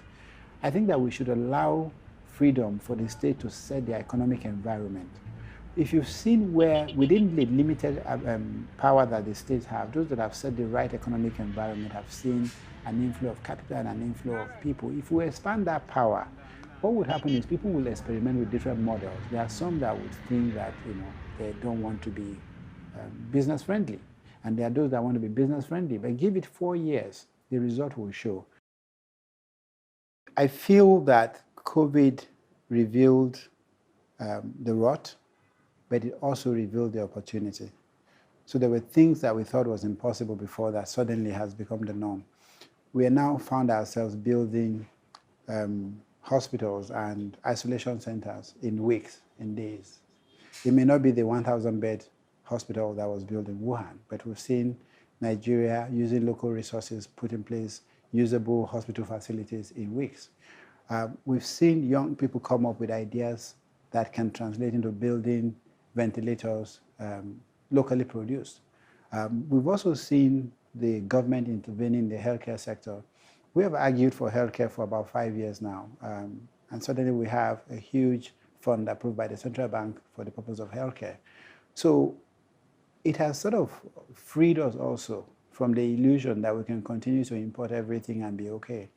It has freed us from the idea that the hard work of rebuilding our healthcare system was something we could do without, that we could just simply ship our sick parents to India or to the United Kingdom. That reality has dawned on us. We have enough talents in this country to do what we want to do for us, to solve our problem. I used to say one thing: we have all it takes to solve our problem, but we will not take all we have, and that's where our problem is. If we can get more people into the labor market and if we can improve productivity per capita, those two things come together, and every other thing you've described becomes easy to deal with. In two ways. Obviously, if people are employed and they have a gainful, they have an income that is reasonable, then they start to provide some of these things for themselves, even before government intervenes. The second point is that when more people are employed and they're able to pay taxes, then it's easier to hold government accountable to also provide facilities and social infrastructure. So the focus has to be, how do we get people employed? One of the reasons why a lot of our people are unemployed is that we continue to export jobs. And the way we export jobs are that we consume things that are produced elsewhere. And for everything that is produced somewhere else that you consume, the labor component of that is out there, not in here. We also continue to actually physically import labor because the skill sets that are required and the educational system that has failed over time has meant that you actually cannot deliver output if you don't bring in labor from abroad. And this could be something as complex as bringing in technologists to come and help you set up a factory, or it could be something as simple as bringing in a chef from across the border. The reality is that we cannot continue to export jobs and expect our people to prosper. From there, would now be used to expand the social register and to begin to get more resources to the bottom of the pyramid, because we need to keep supporting them pending when the economy is robust enough to offer them jobs. We cannot afford to stop supporting the poorest people, and I think that that's Why does that matter? Why does the fate of the people at the bottom of the pyramid matter? Well, from a purely selfish perspective is that you don't want people in your society who have nothing to lose. But from a broader perspective, if I look at it from the perspective of the economy, there are resources, human resources. These people, when you apply them properly to capital and to land resources, you create output. So prosperity is actually the result of getting these people into the productive process. For Nigerians to do what we need to do collectively, it means that there has to be a sense of trust between the government and the people. For me, when I look back on the time, I say, I owe this country much more than I can ever pay back. But the generation can't say that. The problems we do not solve today, when we have the opportunity or we're in a position to, the same troubles will bite us tomorrow. Who do you call your hero? Who do you celebrate? A guy gets into EFCC, steals money, manages to do plea bargain, spends 6 months in prison. The next day, he's a chief in his town. There's a convoy welcoming. Yeah, and then the whole town comes out beating and drumming. So that's what I'm saying. But the more you steal, the better you become in the country. When it's still the people, I use the word attitude. If all of us oppose that thing and say, no, we're not going to allow that kind of thing, that type of situation, then, they won't come out and be doing what they're doing. So as citizens, you're talking about the responsibility of citizens themselves. Yeah. Because often when we talk about the problems of Nigeria, there's always a focus on government. And I mean, rightfully so. Yeah, it's not as if government doesn't have responsibility. But you're saying citizens also have responsibility. We have a role. I mean, we get the government that we deserve, as people say, because we allowed them. Globally, there is conversation that is going on about the failure of capitalism as currently constituted. And in fact, even though we're doing very badly, the truth is the countries that traditionally we looked up to, the United States, the UK, the European countries, many of them are in trouble. And the general belief is that actually this ideology that we've been pursuing, where we believe the market will take care of everything, is actually to blame, because there is more inequality today in the world than there has ever been. The gap between the rich and the poor is getting wider. A tiny percentage of people globally control the wealth of the world. And so if even places that are sort of more far advanced than us are sort of grappling with these issues and questioning whether that is, what they've done, the policies they've pursued are the right way, why should we sort of go through their journey? Why are we looking to follow those footsteps when we could be rethinking things that are sort of maybe slightly different? The capitalist system came up with a system for bringing resources together. I don't think that system has failed. I don't think the market system has failed. I think governance has failed. I think irrespective of what you practice, if the governance doesn't exist, it will fail. I don't think religion has failed. I think the governance of religion has failed, and that's why we have extremism. It's not because religion itself has broken. I don't think capitalism itself has broken. I think people refuse to enforce capitalism and the rules of capitalism. I'll give you an example. One of the major defects is that people who are very wealthy have not been paying the right amount of taxes. So it's estimated that over $5 trillion worth of taxes was avoided in the United States by the billionaires. Maybe that is true, but that is not a failure of capitalism. That's a human failure. Somebody did not enforce the rules for that. And how did we get to the point where capital and those who control resources have they play such a significant role in determining political outcomes? Because more than 40%, sometimes 50% of people will not vote. If you do not vote, then the candidate that is likely to win will not represent your interest. So that is not a failure of democracy. It's a failure of people. Now, the fundamental failure that has driven both the governance issue and the lack of participation, to my mind, is education. Until we begin to pay more attention to ensure that every single person has this decent level of education and I would say, understanding of how resources are allocated, then we'll have a problem.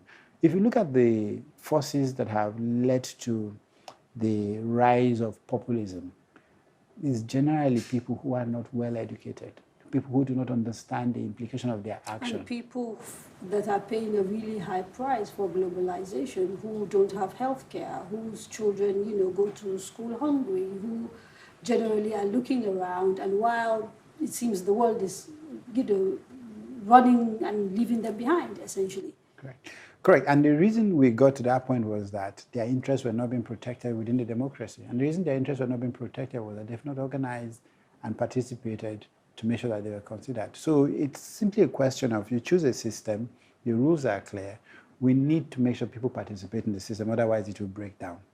The other point is that there is no clarity, there's no certainty that there's an alternative model today to deliver the kind of growth and productivity that we have seen. So even though inequality has reached a certain level, the reality is that the quality of life of most people in the last 50 years under the system has improved significantly. In fact, never in the history of humanity have people lived that quality. Have you had so many people outside poverty? Fixing the issues, I think this is down to, do you want to throw away the baby with the bathwater? I don't think that the market system is this. It is clear that it creates a lot of economic value. Even the countries that are not capitalist in outlook like China, they're dependent almost entirely on the market system to drive resource allocation. Because even though they have some level of central allocation of resources for production, when it comes to distribution and market, it is actually driven by the individuals and their preferences. So we need to take what is good about this system. And the part of the system that is broken is not the market system, it is the governance.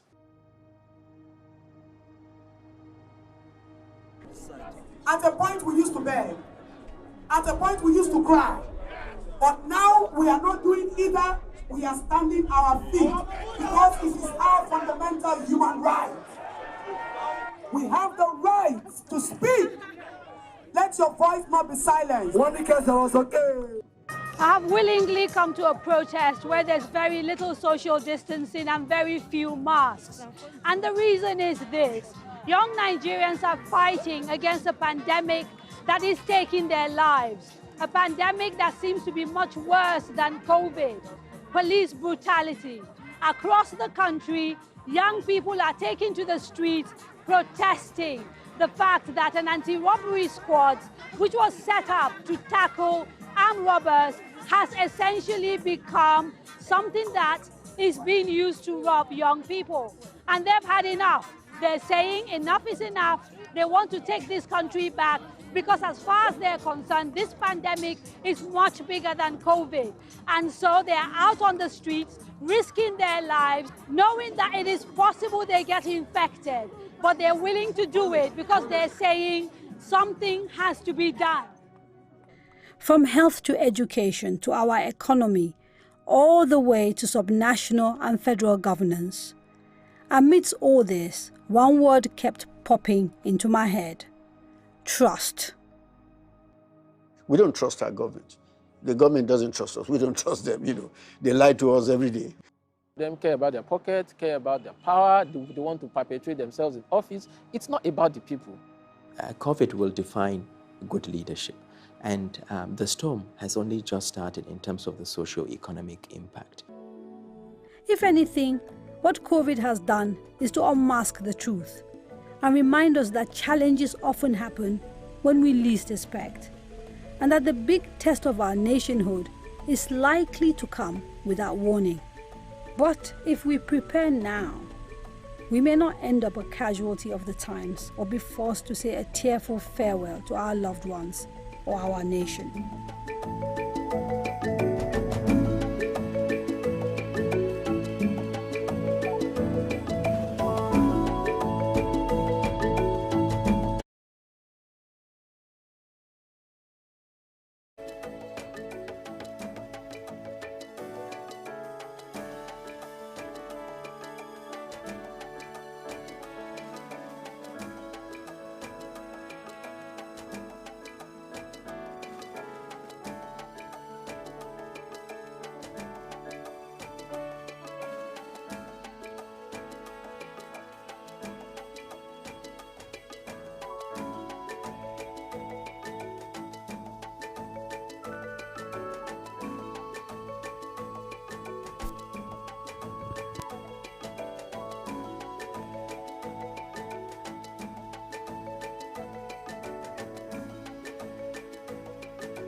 Unmasked.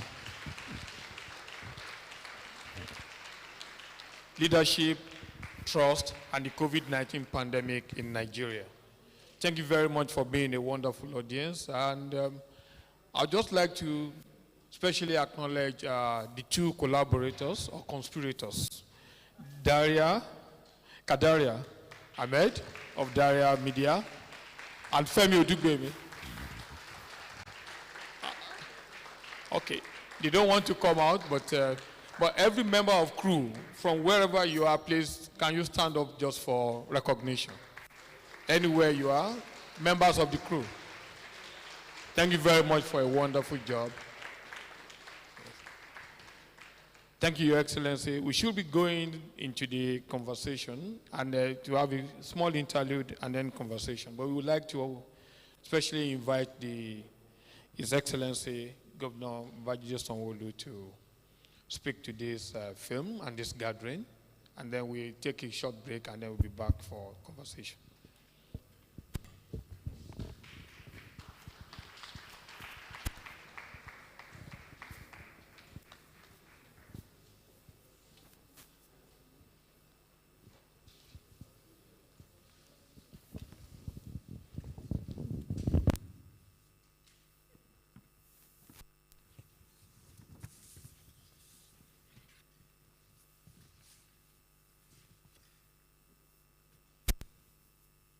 Good afternoon, all. I think the day is far spent. So if Femi and Kadaria will not come on the stage to be properly acknowledged, I said to my people that there's really no need for me to also have a podium here. Let's share what we have. It's all about the leadership and the kind of trust that we need to have for our citizens. Having watched the movie for the past 2 hours or so, I think there is really no need reading any speech again, because indeed the movie Unmasked has delivered something that I imagine is thought-provoking. Other than to say that the lessons are certainly not lost on me personally, and it's certainly not lost on my government. I know that indeed what COVID had brought forward to us are things that indeed, if we take the positive side of it, we can use to galvanize and to create, that tomorrow and the belief that we're saying to ourselves. I listened to the views and thoughts as shared by a young banker friend of mine who is the MD of Sterling Bank, Abubakar Suleiman, who was actually very, very strong and very critical, at all around governance and the kind of things, that has failed in our systems, reflecting and seeing that it's really not the governance that has failed, not the word governance, but it's people. It's really not religion, really, that has failed. It's also the people. And so let's look at ourselves in the face and ask ourselves that, what are the lessons and the learning that COVID indeed has passed on to our generation? What are we doing differently that will ensure that all of the mistakes, known and unknown, that COVID has caused us, how are we positioning ourselves to ensure that it doesn't happen again? I'm certainly not I'm not sure that if you go downstairs, you probably will not still see 5 or 6 or 7 cars that are also in my own convoy. So I really cannot stand here and begin to talk about the things that have gone wrong in the government or the things that we can change. But the truth, the told is that the structure of our governance system are the kind of things that we need to look into and change. If it is to say that the cost of governance is heavy and is big, those are some reality that we need to speak up and ask ourselves, the sincere truth. And let's make the change when we have the opportunity to make those changes. There's some point there to that. When it's day for election and all of it, when you get a 20% or a 15% of people that will come up and say that just because they think that I'm not going to count my vote, we're not going to vote, then you don't come out to vote. Then you end up having only 20% of 100% that has gone to elect your leaders. Then you are stuck with whatever you have. And so the change has to be about all of us. As small as this audience is, it's about all of us. That's what I see as a real change that COVID indeed can help us. There's really no need to talk about all of it. Modest attempt that the learning and the lessons of COVID has given to me and to give to my government, as a pointer for us to know that change that we desire. Indeed, COVID has fast-tracked it for us. So, other than to say that we are living testimonials to the fact that things can still get better in this country, things should get better in this country, things have to get better in this country. Sitting down here, half of the time, I'm also checking my phone. I'm checking my phone because I get security reports almost on a 30 minutes basis of what is happening around the state, around the city, right? So we all talk about the issues around security and all of the things that nobody wants a bridge. Nobody wants a bridge in front of his house, but everybody wants a traffic to be resolved. Let me repeat. Nobody wants a bridge in front of his house, but everybody wants the traffic to be resolved, right? Nobody likes Okada, right? But everybody wants us and say that we should not trade some of them away. And so tough decisions sometimes has to come out from all of the things that we see. There are very difficult moments that everybody is going through now, not only as a nation, but even worldwide. And so sometimes some of those decisions might be tough, might not be the nicest around, but it will obviously be taken. So living here today is to ask Kadaria and Femi, how are we going to push this narrative forward? It's a fairly long movie, so because you are not going to serve popcorn and all of that, you probably will not get that intellectual audience that will need to profile it and dissect it and let the learning and the lessons, get to the right sector. Both people in government, both people in legislature, both people in media, in academia, in entertainment, that needs to learn the lessons of it and get all of us better prepared, because another pandemic will still come. Tomorrow, next year, 10 years time, it will come. So it's not about a medical pandemic alone. It could be an hunger pandemic. It could be a security pandemic. It could be a governance pandemic. Whatever it is, how prepared. What is the level of our resilience? I think what Unmasked has done for us is really to continue to challenge the status quo. And I think the conversations that will be coming after this evening will certainly set the tone. Thank you very much.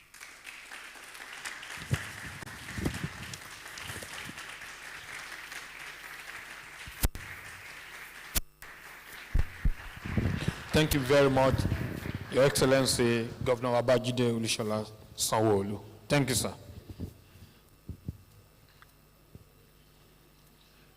Okay. So we just have a short interlude during which we can go to the back there. There are some refreshment there so that we get set for the second segment of this event, which will then be the conversation. The conversation is as important as the film. The film is actually to lead us into the conversation. So please, we make it orderly. At the back there will be people to guide us. I hope Ada is there to guide us on how we're going to deal with the interlude there.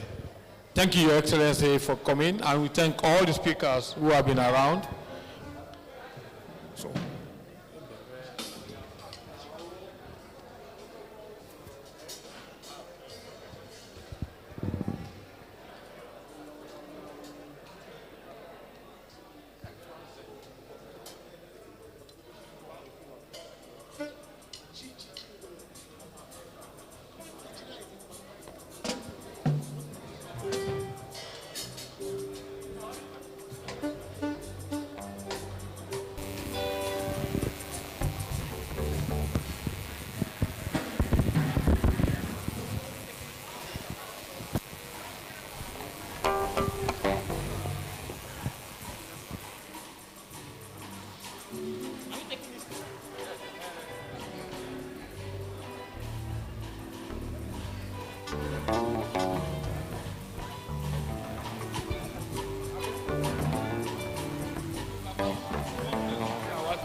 Thank you very much. We can come back to our seat because we need to get to the second session. We can start to return to our seat, please. Thank you very much.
Thank you very much. We can return to our seats so that we can start the second session.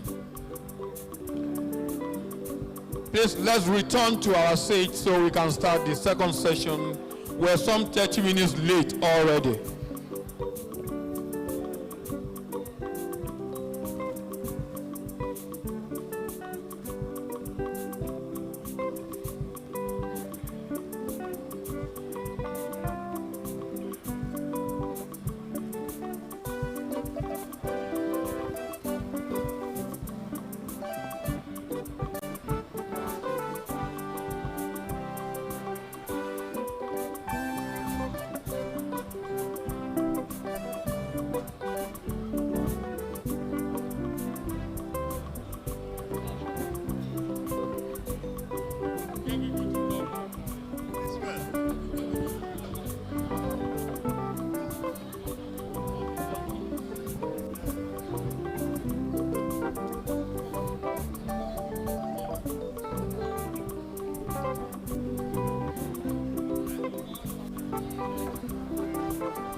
May we return to our seat, please, so we can start the second session.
Please, let's return to our seats so that we can start the second session.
To our seat so we can start this session.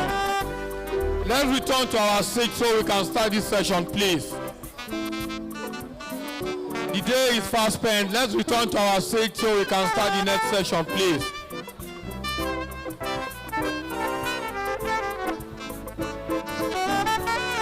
Let's return to our seat so we can start the next session.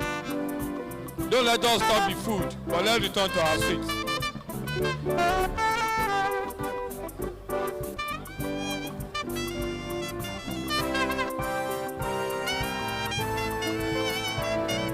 Let's return to our seat so we can start the next session, please. Hello?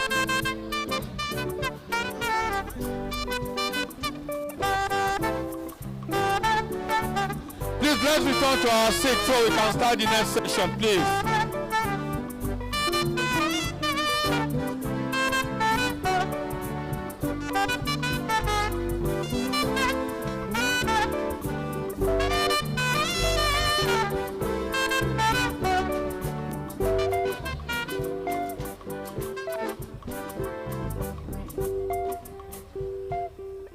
The second session is about to start now. Please return to your seat, please, so that we can start.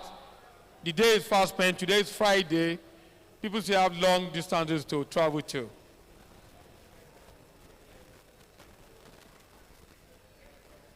Please, in 2 minutes, we'll start the next session, which is very, very important.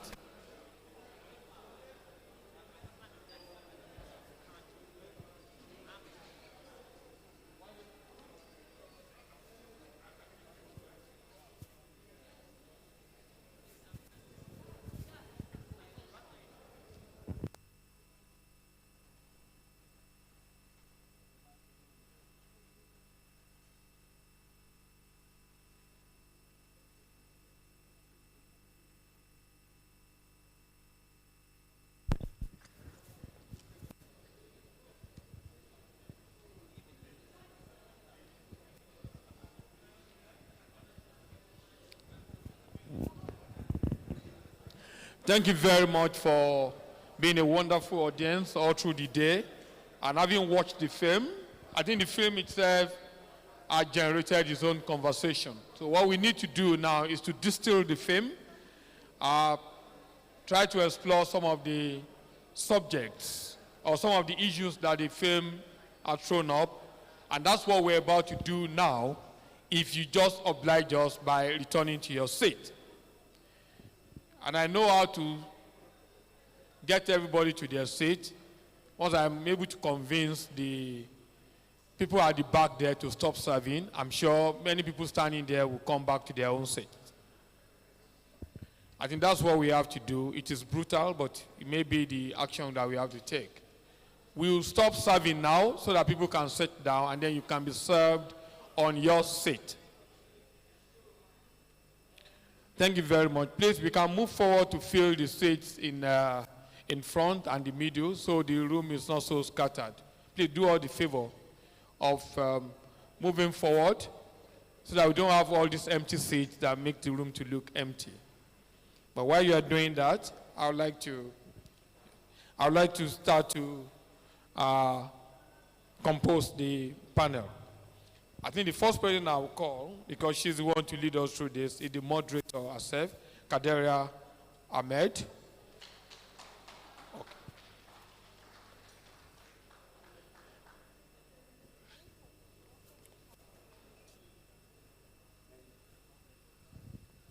Kadaria Ahmed, of course, is from Daria Media, and she's the co-producer and presenter of the film. You met her in the film. Ex-BBC journalist, ex-Next, ex what again? Kadaria. X.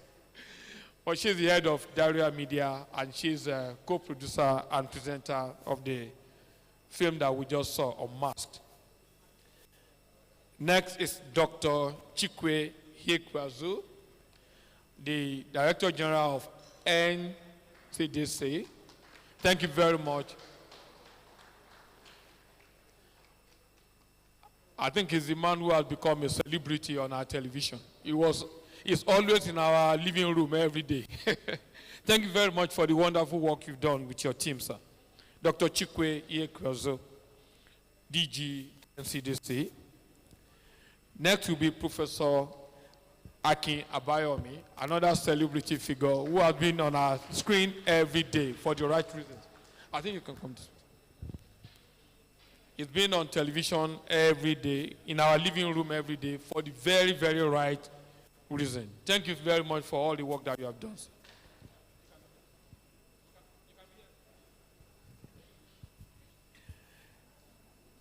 Next is Mr. Tosin Runsewe, the chairman of Evercare Hospital, Lekki, the man that is doing wonders in Lekki. Thank you very much, sir.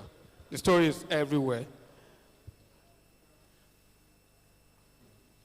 Well, if you have the program, you see that Mrs. Ibukun, Awosika was supposed to be here, but she's not able to make it. But we've been able to stampede someone to join us, Dr. Olaokun Shoyinka. Dr. Olaokun Shoyinka. Okay, thank you very much. No, they sent me to summon you to... Of course, you know Dr. Olaokun Shoyinka was Commissioner for Health in Ogun State and a WHO consultant who was actually appointed from WHO.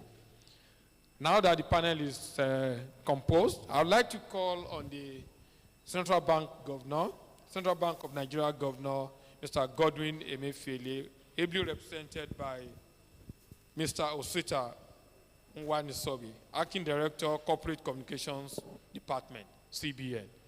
The podium is yours.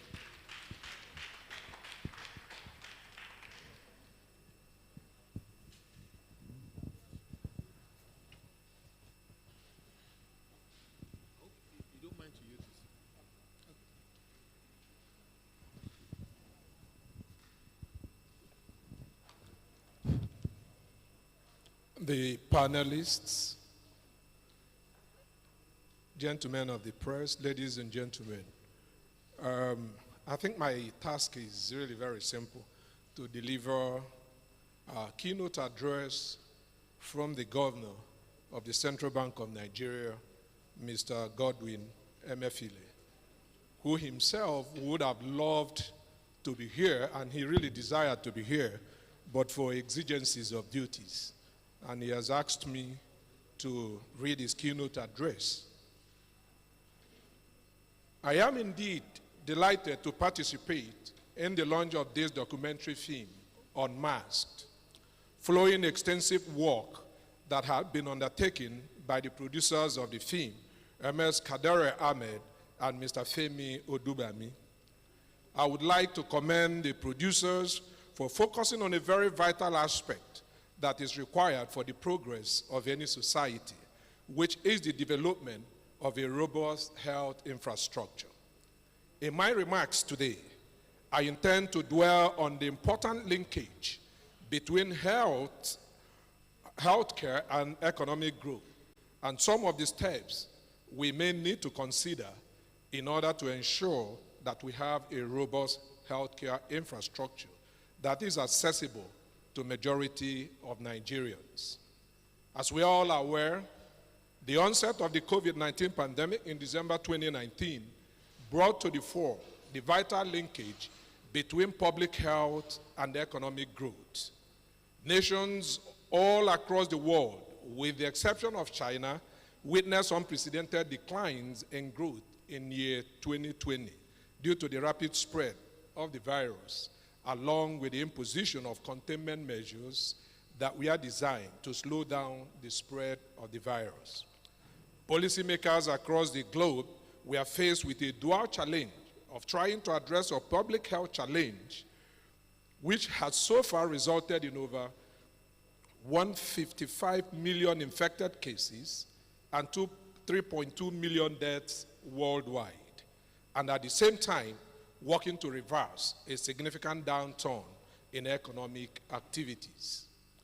In Nigeria, we were faced with both domestic and external spillover effects as a result of COVID-19 pandemic.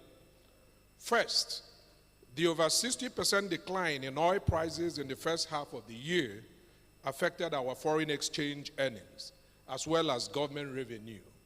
In addition, key sectors, particularly those that were contact-facing, such as hospitality, education, transportation, tourism, and trade, witnessed significant declines in growth.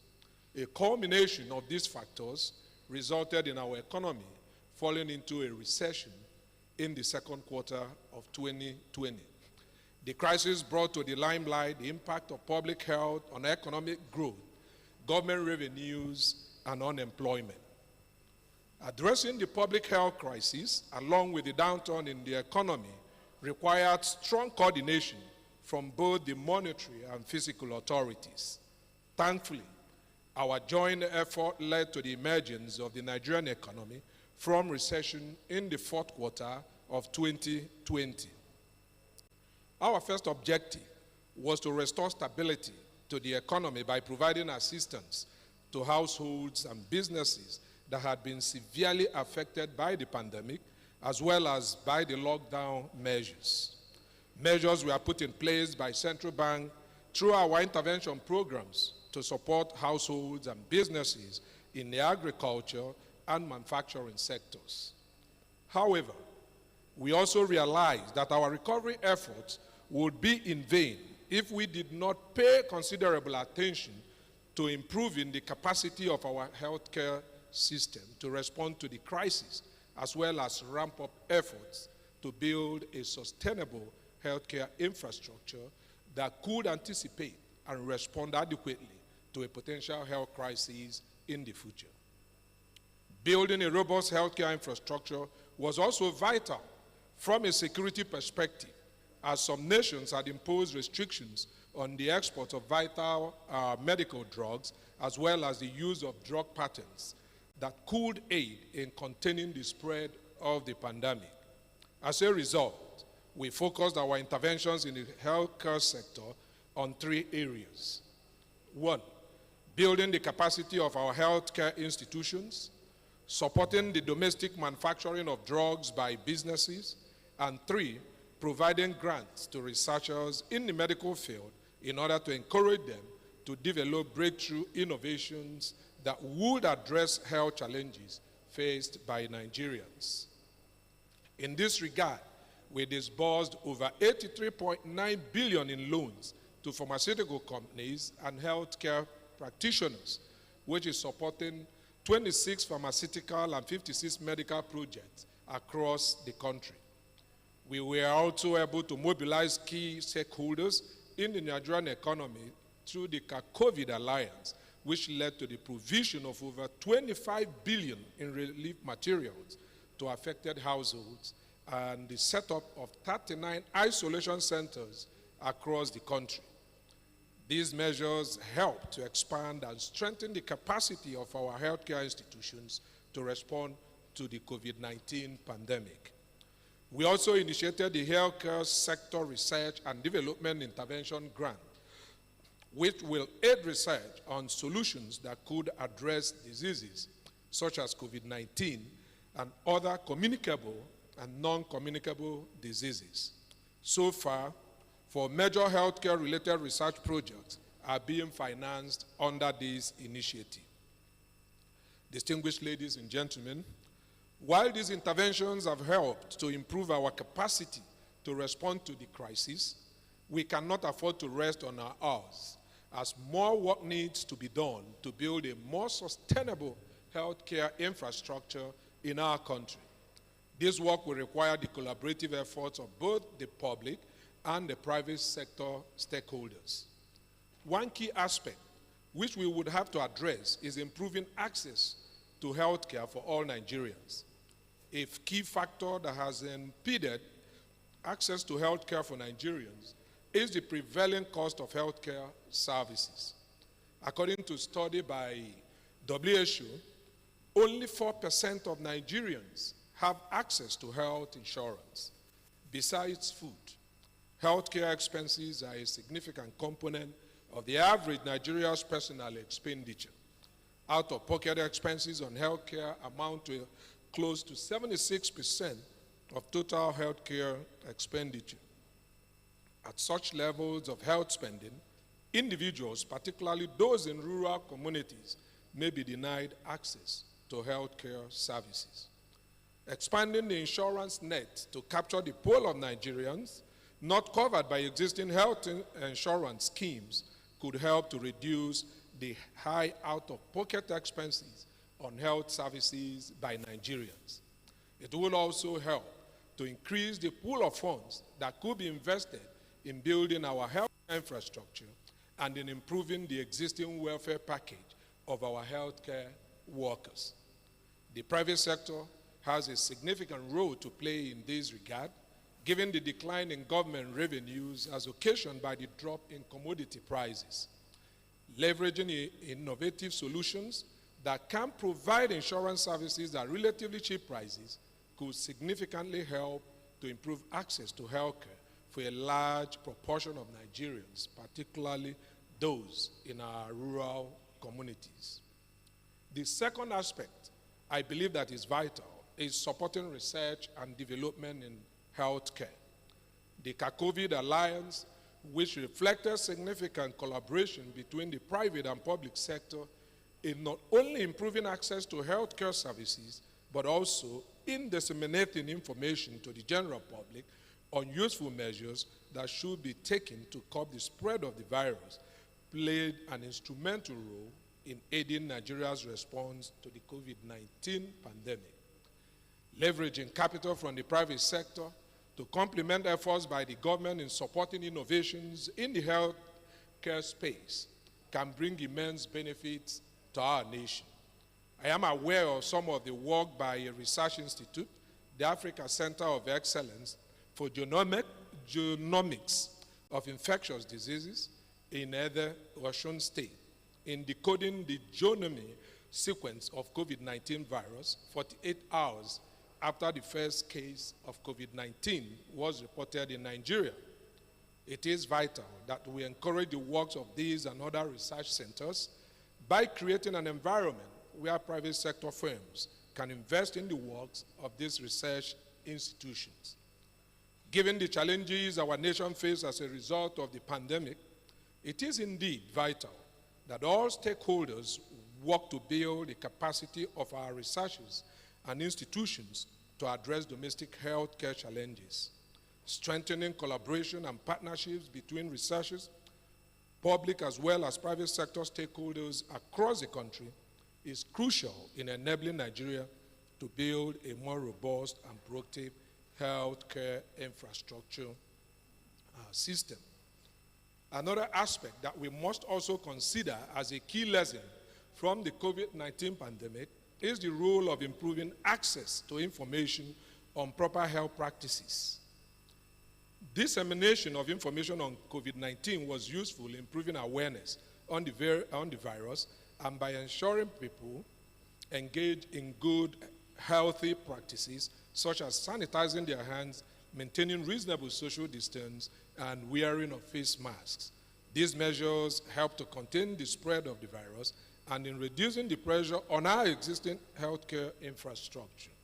It is therefore important that while we work to aid research in the healthcare sector, recommended healthcare practices that could be taken to prevent the spread of communicable and non-communicable diseases should be widely disseminated to the general public. In conclusion, let me conclude my remarks by once again thanking the organizers of this event for their efforts in calling our attention to the need to build a more healthy and robust healthcare infrastructure that could cater to the vast majority of Nigerians. As I noted, there is a strong linkage between healthcare and economic growth, as evidenced by the impact of COVID-19 pandemic on Nigeria and indeed the world. In order to prevent future health crises that could have spillover effects on our economy, it is important that the public and private sector work to improve access to healthcare, support research and development in the health sector, and find ways to disseminate useful information on healthcare to the general public. On our part, the CBN remains committed to working with all stakeholders in improving access to finance and credit that would support the development of a viable healthcare infrastructure in our country. I thank you for your attention. Thank you, and God bless.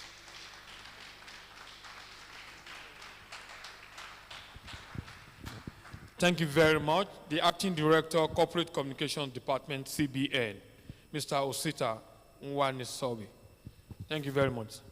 Now the panel stands composed. Kadaria, you can take off from there.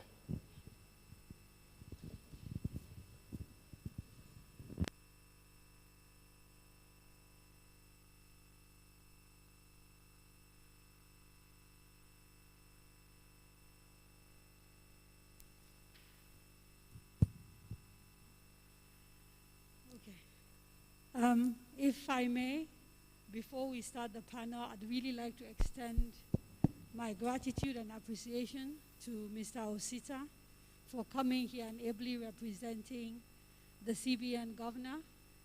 Not only has he sat here patiently watching the film, he's also delivered, and I think an address that gives us a sense of how the CBN is intervening in the health sector. I'd also like to thank them because they are the sponsors of this premise, and would like to thank the governor for his support, for understanding the importance of this sort of conversation. It's a rarity for me to actually get support for the work that I do from government institutions. So this is really, really unusual, and I appreciate it. I normally am funded mostly for my work by donors, and so this is a first. But I'm very grateful that the CBN thought that this particular event was worthy of their support. So we really appreciate what you've done. Thank you so much. Okay, I'm not going to spend a lot of time introducing the panelists because I think they are all fairly well known. Two of them are rock star doctors, I think. We see them on our screens every day. NCDC boss and of course, the Honorable Commissioner of Health for Lagos State. But sitting next to the Commissioner is Mr. Tosin, who, because he's private sector, is doing a lot of things in the area of health, might not be known by many people. So I'm going to spend a little bit of time just explaining who he is. If you are driving around Lekki and you see this massive new hospital called Evercare, this is the man responsible for that. And if he continues on that trajectory, very soon he's going to have the largest chain of hospitals across Nigeria, because that is his plan. And so it was important to have the private sector as part of this conversation, because I think if anything, COVID has shown that collaboration works when it comes to health, and would like to hear from him, obviously, some of the things he's doing and where he thinks the challenges are and where the areas for collaboration exist.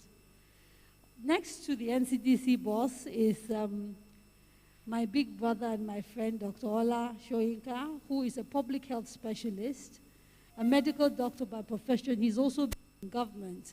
And so in many ways, he can speak from both the fact that he's now in the private sector working as a consultant, but he understands how government works because he was the Commissioner of Health in Ogun State at some point. And so without wasting any more time, let me dive straight into the conversation. And I'd like to start with you, Dr. Soyinka. In your view, what are the biggest public healthcare challenges that Nigeria faces currently? If we look at it from the basis of trying to provide affordable and sustainable healthcare for the majority of people.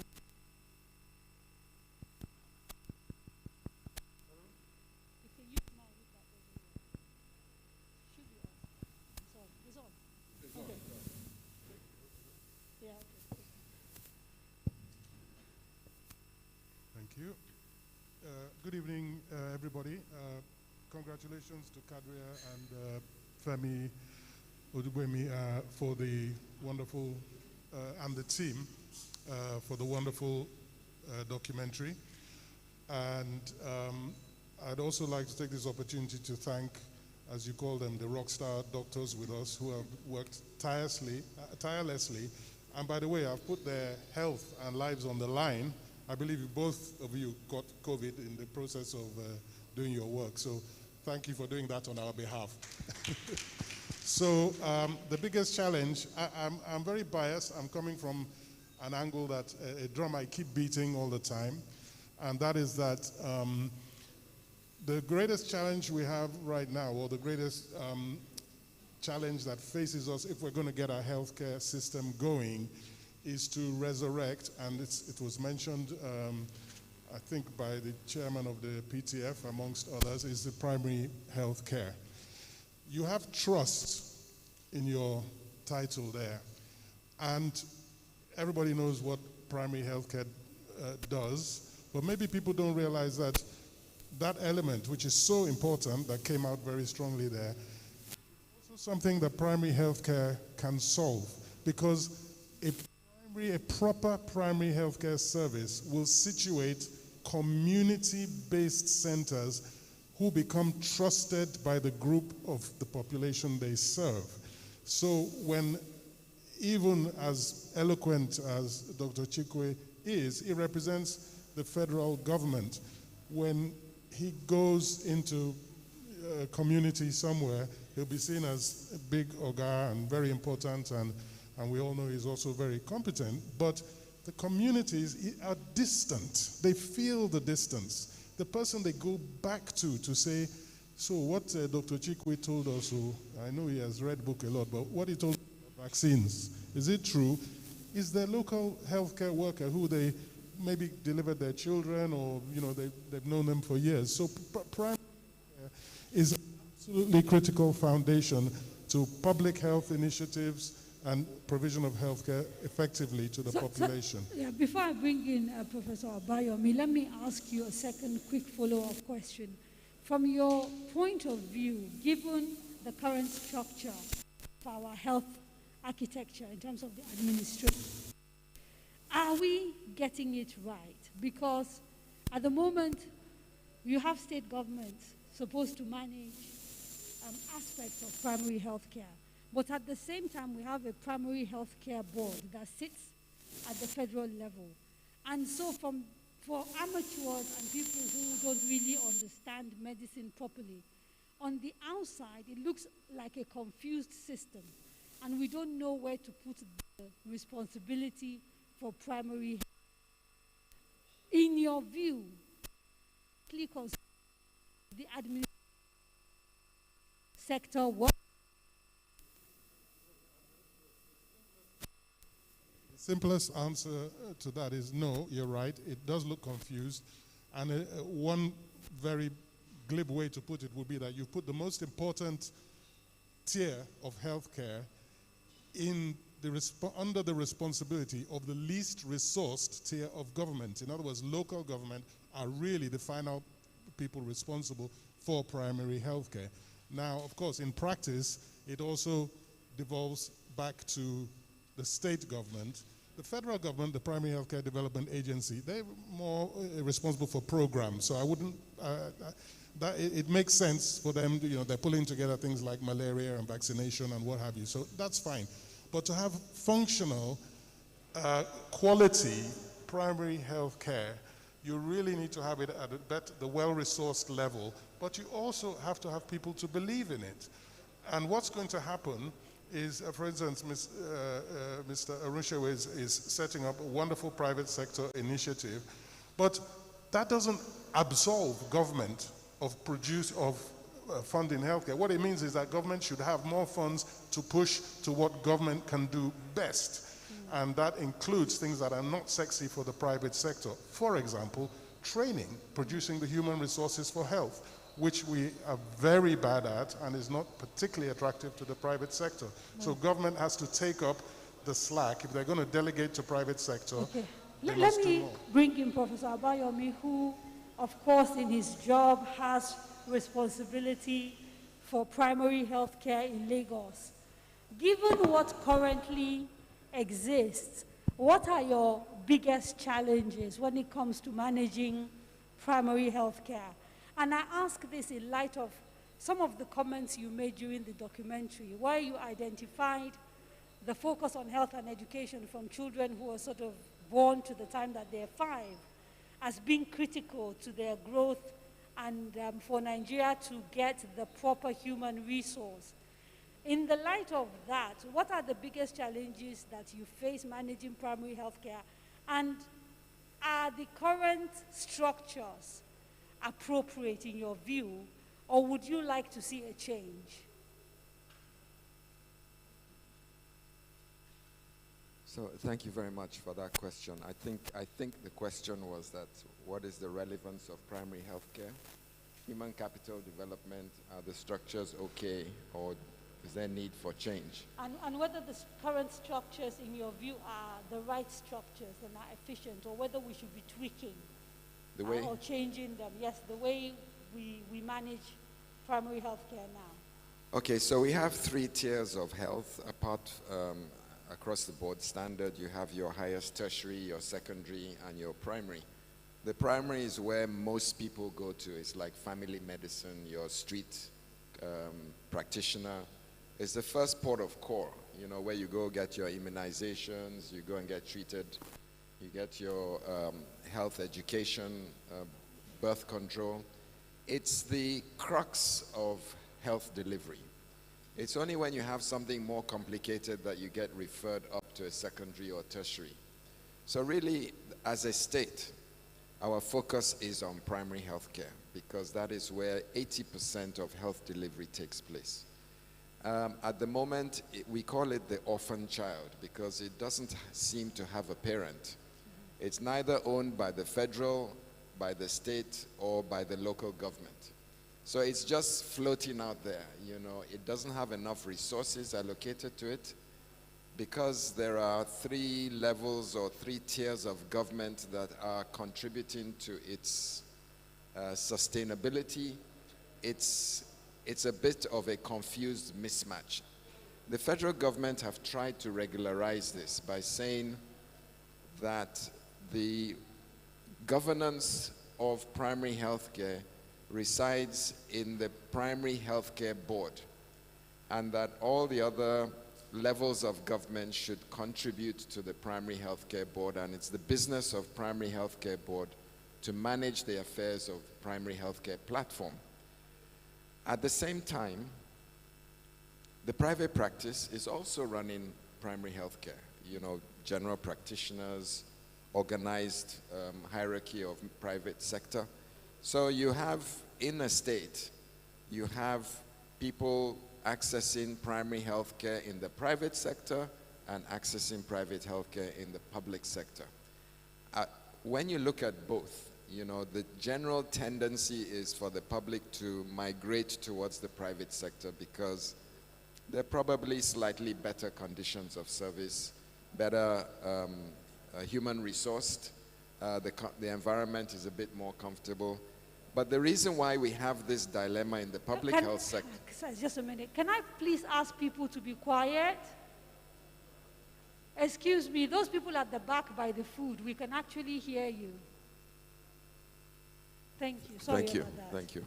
So the reason why we have this problem in the public sector is because there isn't a direct ownership and responsibility for the oversight, the resourcing, the regulation, but that is changing now as the government, the federal government, has made an emphatic decision that primary health care needs to be run by the primary health care board of the state, supervised by the federal National Primary Health Care Development Agency and also Federal Ministry of Health.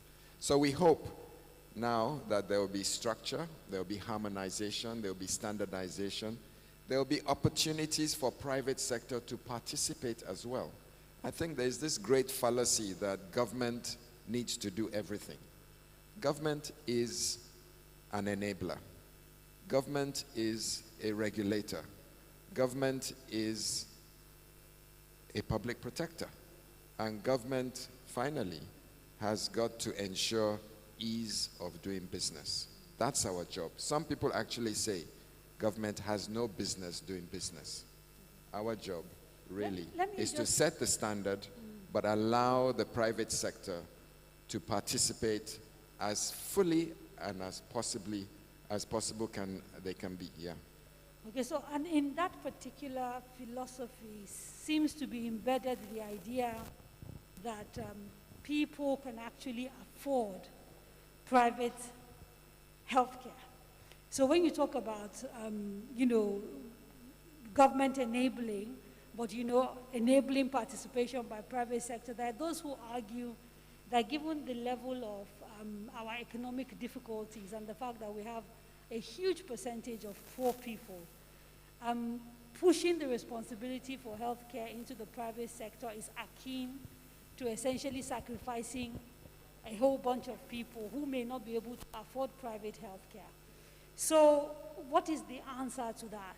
that our people cannot afford things? Okay, so there are two answers to the question. The question is that if we're saying that government is an enabler and the private sector should participate, we are making the vulnerable even more vulnerable.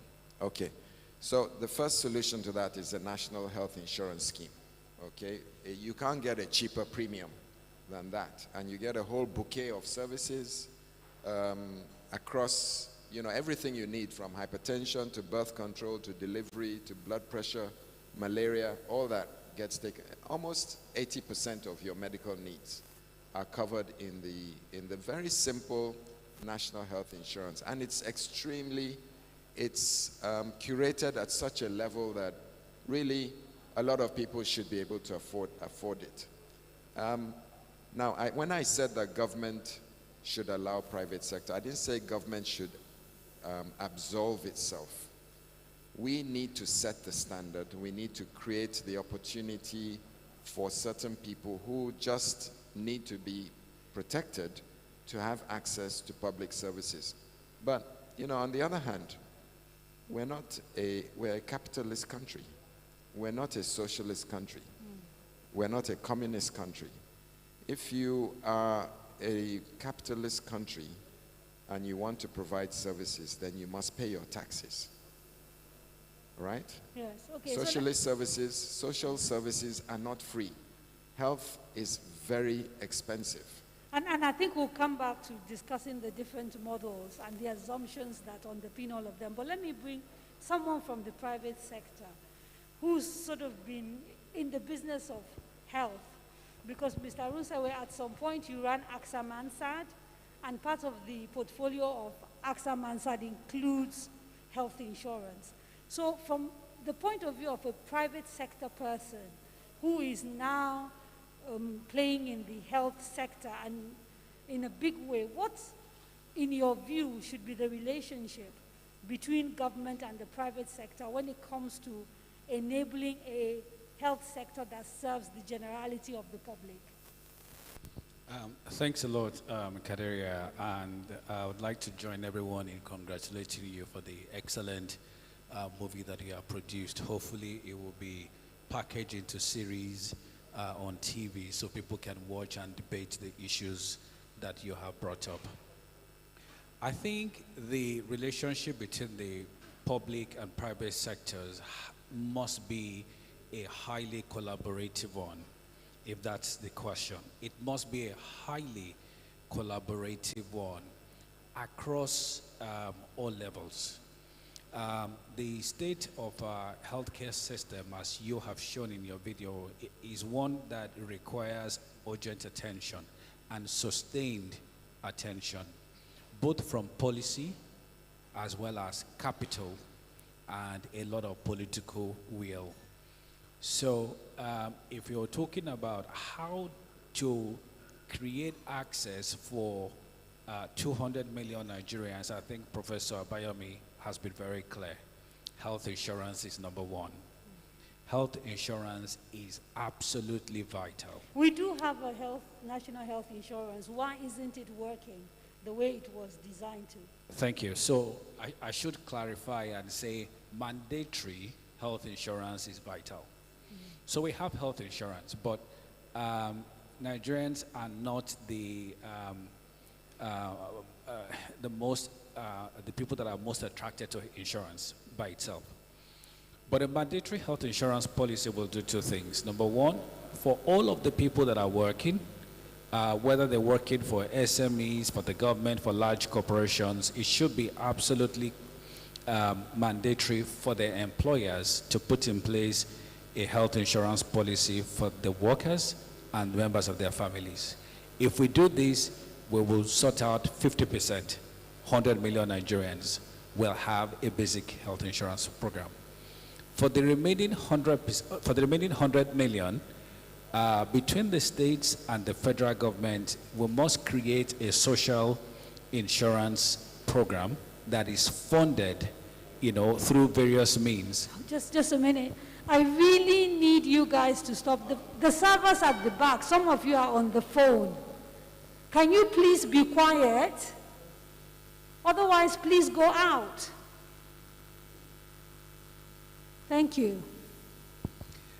For the remaining 50%, we need to create various social insurance programs between the federal government and the various states to ensure that they are not left behind, and that at the minimum, premiums are paid on their behalf by different programs to be created by state governments and the federal government, and that they have access to, at the minimum, primary health care because of the amount of premium that is paid for them.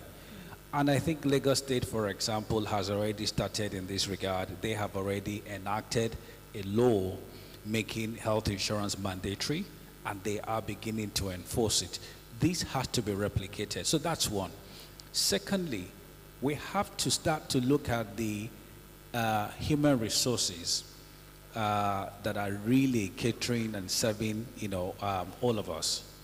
We do not have half enough medical personnel.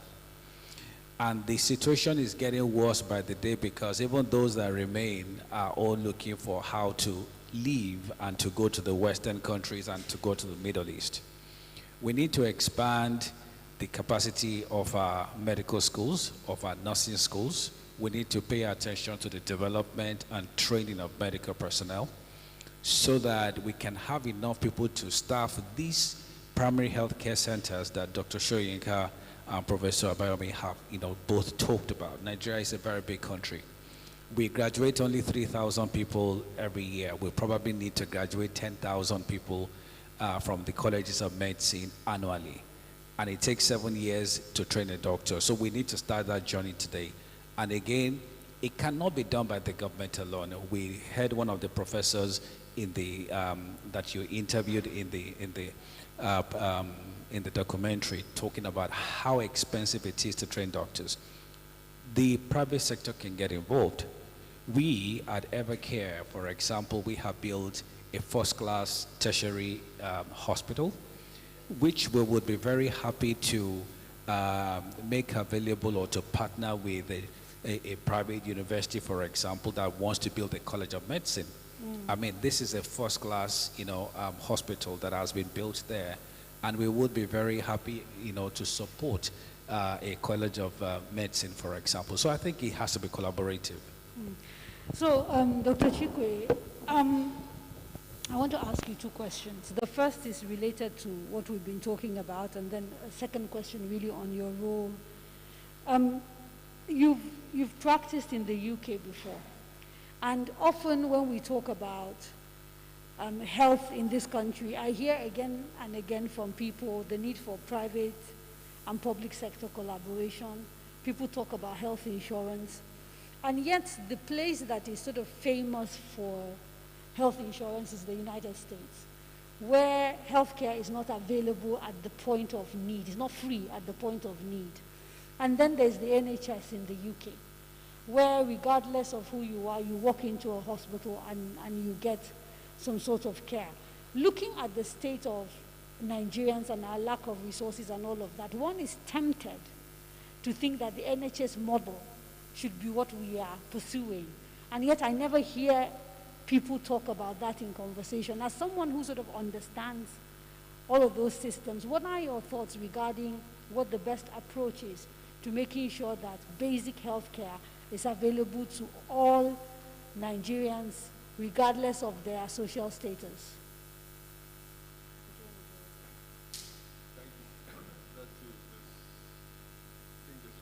Is it? Yeah. Okay, so Kadaria, thanks firstly, and thanks for the great film. The documentaries like this are important. They preserve the story of what happens and leads us to reflect on it for many years to come. So thanks to you and Femi for putting this together. On your question, when you work at the federal level in Nigeria, the first thing that strikes you when you start going around the country is how diverse it is, and that the solution for health care delivery in Lagos is probably different generally for what you need in Zamfara versus what you need in an oil-producing state like Rivers, for instance. And so I don't think that, given the diversity of Nigeria, there's one model that will work for the entire country. And really, every state needs to really look internally and competitively in terms of what is the best model, or the best mix of models that will work for it.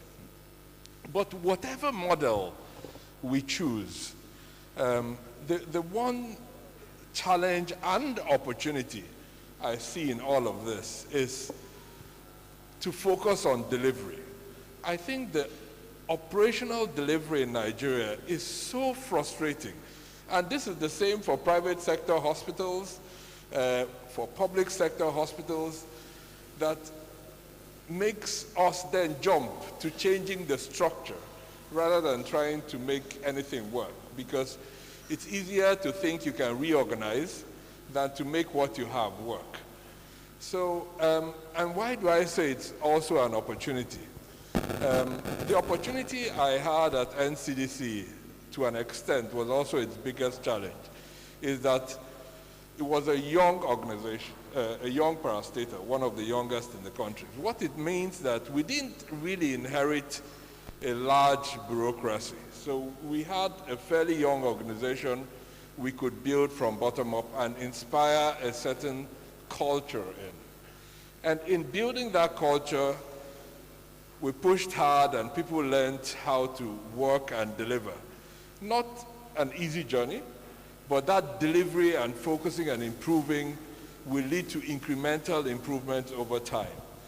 So linking this back to your question, health is very complex. My brothers will say the same thing. You know, we've had health insurance for many years. Why is it not working? Because it's complex. People think it's just about collecting money and giving. So once we appreciate the complexity of healthcare delivery and really focus our energy in making it work, it will work. Who should be appreciating this complexity? Because from the user point of view, the average Nigerian, that, like I said, is, you know, we've seen poverty climb up. The World Poverty Clock has sort of seen Nigeria's rank in poverty drop over the last 5, 6 years. They may not even have the capacity to understand this complexity that you're talking about. All they know is that when they're sick, they want someone to look after them. Yeah. So when you talk about we need to understand, are you here talking policy makers and people working in the sector, or who? No, I think all, you know, let's take the example in Lagos, since we're in Lagos. And let's take tertiary healthcare. You know, if you think about a great hospital like Evercare that is just starting, it's, you know, to pay a fee for service for the type of services that they will be delivering, it's almost impossible to sustain a hospital to that level, right? So you need health insurance, but not your basic national health insurance. That's for the poor. You need the wealthy to actually pay for insurance so that the insurance pays for the services. And that then sustains the system. Somehow... What I'm hearing you say basically is the medical tourism that we have is costing us quite a lot because the rich are not spending money. It is, but it will come together. I do think with these investments in the private sector, with the great work happening in Lagos, just over the last few days, I saw all the projects Mr. Governor was commissioning. I do think that there's a momentum that is gathering. That is not obvious yet, right? And once it becomes obvious, and one or two take a step apart from the path and show, like I said in the documentary, that there's actually political capital to be gained in delivering health services to the people. And then you see a governor in 2023 campaigning that, listen, after the COVID outbreak, I have transformed the health system in my state. And that way, people start thinking, wow, you know, let's vote for this guy. So when we get there, I do think that there's a quiet revolution happening in some places, not as much as we would like because of the complexity of the system. But I am hoping that these small dots will kind of converge together with time. Out of it will emerge a much better system. Okay, I want to allow people in the audience an opportunity to ask questions, but before I do that, one last question for each of you. Dr. Shoyinka, Nigeria, according to WHO, ranks 187th in terms of the availability of what is called health infrastructure. How bad is the deficit, and realistically, what should we be looking to place? So not sort of the medium and the long term, but the sort of immediate type of infrastructure that is required. Well, I'm going to cheat a little bit and answer that in a slightly negative way, because I'm so, I mean, I couldn't agree more with what Mr. Tosin said about, and it was also in the documentary, about this training issue. I can run you a reasonable health service under a tree. So when you say health infrastructure, people immediately think about buildings and equipment, whereas I want us to continuously think about the pipeline, the supply of human resources for health. So the only infrastructure I'm interested in is human infrastructure. Let's build training schools and expand the ones we have and think of the new cadres who need to be trained and upgrade the training for the ones we already do, and let's get a pipeline going. I saw a statistic somewhere or a calculation that said that if we continue to produce healthcare workers at the rates we produce them now, that to get to what we need today, it would take us 300 years. 300 years. That's to get to what we need today, assuming, in other words, our requirements remain static. So when anybody says to me health infrastructure, when people say healthcare, the immediate thing is, oh, let's improve healthcare. The first thing people think of is, oh yeah, let's go build some hospitals. So I wanted to eradicate that kind of thinking. When people say, let's improve healthcare, let's improve the people who deliver the healthcare. The buildings will follow. So, okay, so that's Nigerian infrastructure. Yeah, Nigerian doctors are among the least paid in the world. And even in the middle of this pandemic, we saw countries like the UK change policy in order to be able to actually bring doctors from countries like Nigeria. I don't know if you all remember the incident where a plane full of doctors was trying to take off from the airport here in Lagos, and it was stopped because they didn't have what people thought was documentation, because it was assumed they need a certain kind of visa, and we were actually the ones, it was, we sent an email to the British government to try and get clarity and forced them to then announce the fact that they've changed policy and they are now allowing doctors to travel without visa and all of that. Now, given that sort of thing, and that you live in an environment where doctors are not well remunerated and all of them are looking to travel abroad, what do we need to do? First of all, to even keep the ones that we already have before we even start thinking about training more. Well, first of all, of course, it's a multifaceted problem, and the issue of retention of healthcare workers has a lot to do with the physical environment. But a lot of it is also to do with the fact that there are no senior professionals to progress them in the way that they know is professionally desirable. You can go into a wonderful building. If there's no consultant or senior registrar and you're a house officer, if there's nobody to train you to a better level, you will know that you will be a second-rate professional unless you get to somewhere where they have the senior professionals. So it still cycles back to not having enough professionals. And I would add one more thing. If we train enough, then we can afford to lose a few. Right now, we're training so few, it's a terrible problem when even a small number go abroad. Sorry, if I could just also, I would like to challenge to know what Prof thinks about this recent removing of house officers from pay grade and returning them to trainees, because I think that's been disastrous for morale and it's a big mistake. I'll get him to answer that, but let me first bring in someone who directly employs doctors.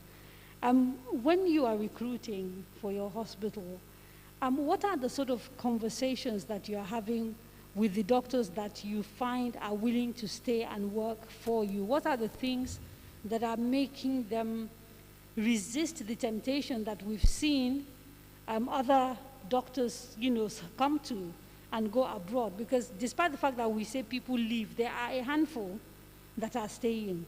Why are they staying? And are there things that they get that maybe we need to do more of?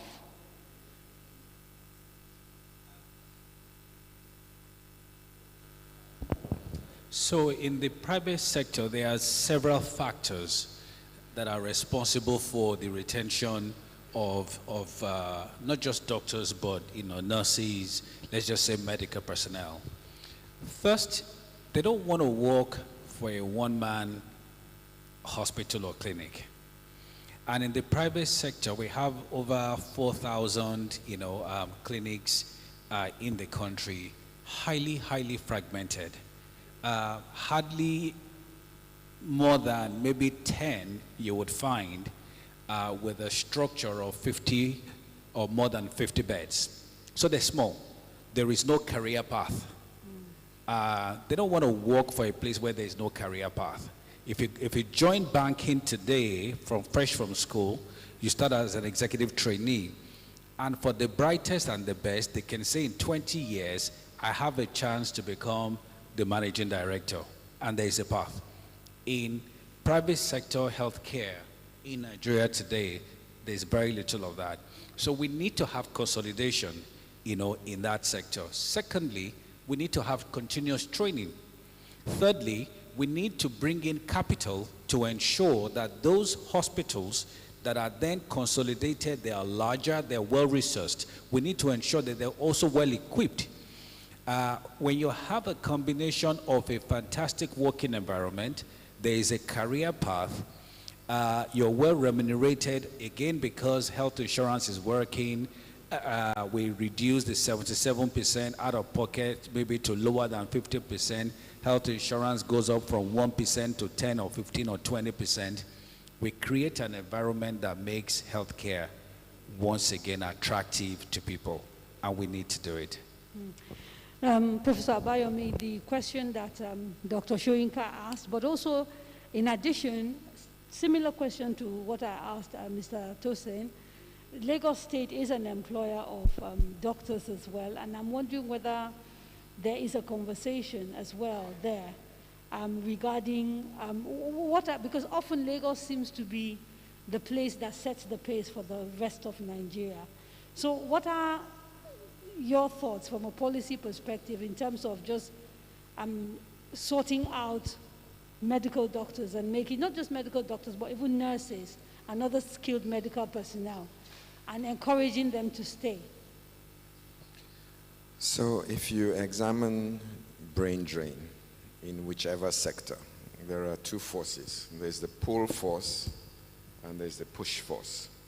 So the pull force is what other countries are offering our specialists. There's nothing much we can do about that. Then there's the push force, and that's what the conditions they have at home. So if your doctors are badly trained, they don't have equipment, they're treated, like they're not really important sectors of your economic trajectory, their salaries are poor, their infrastructure is bad, they don't have equipment, they don't have a career path. That's a huge push force.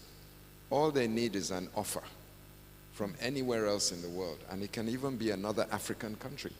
At the moment, 45 African countries have South better Africa, conditions of service. Kenya, Zimbabwe, you name it. They'll go. Because first of all, their salary is 2 or 3 times what you get here.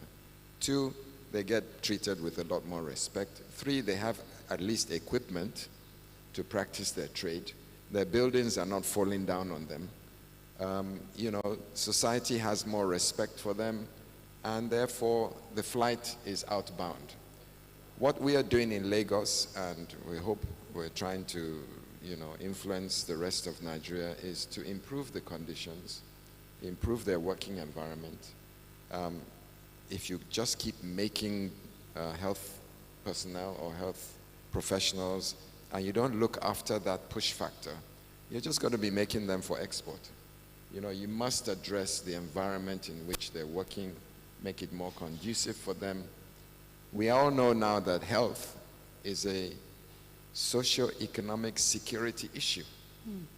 You tamper with health, you bring down your country. And if you don't have the resources to build a robust health system and you are hit by a shock wave, you're gone. And we've seen that replicates itself all over the world, and particularly in weak health systems and economies. And so in light of that, the question that Dr. Ola Soyinka asked you about what your thoughts are regarding the recent decision to change the designation of which doctors? House officers. What are your thoughts on that? It's all part of the same thing. It's lack of respect for professionals. You know, we need to treat our teachers with respect. We need to teach our doctors. I mean, everybody here remembers their teachers all the way back down to primary school. You remember your doctors.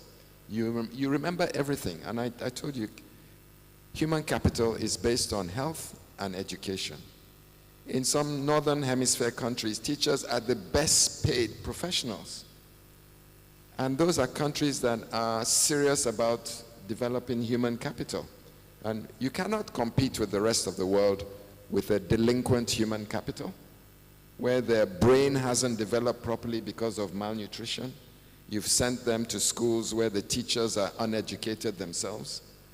You know, what kind of human capital are you trying to develop, and are you really seriously trying to compete with the rest of the world? No, you're not. You're joking. Let me ask a final question of Dr. Chikwe, and then I'm opening it up if people have questions to ask. So a few days ago, the Americans announced that they will be waiving, they are happy to waive, they're happy for the intellectual rights to COVID vaccines be waived, which kind of suggests that we are very close to having African countries and other middle-income countries manufacture COVID vaccines. Now, according to the vaccine body that is set up by the AU, 3 countries have been sort of nominated and put forward once this happens, and that's Senegal, Rwanda, and South Africa to manufacture for Africa. How did Nigeria miss out on this sort of opportunity? What happened? Do you know?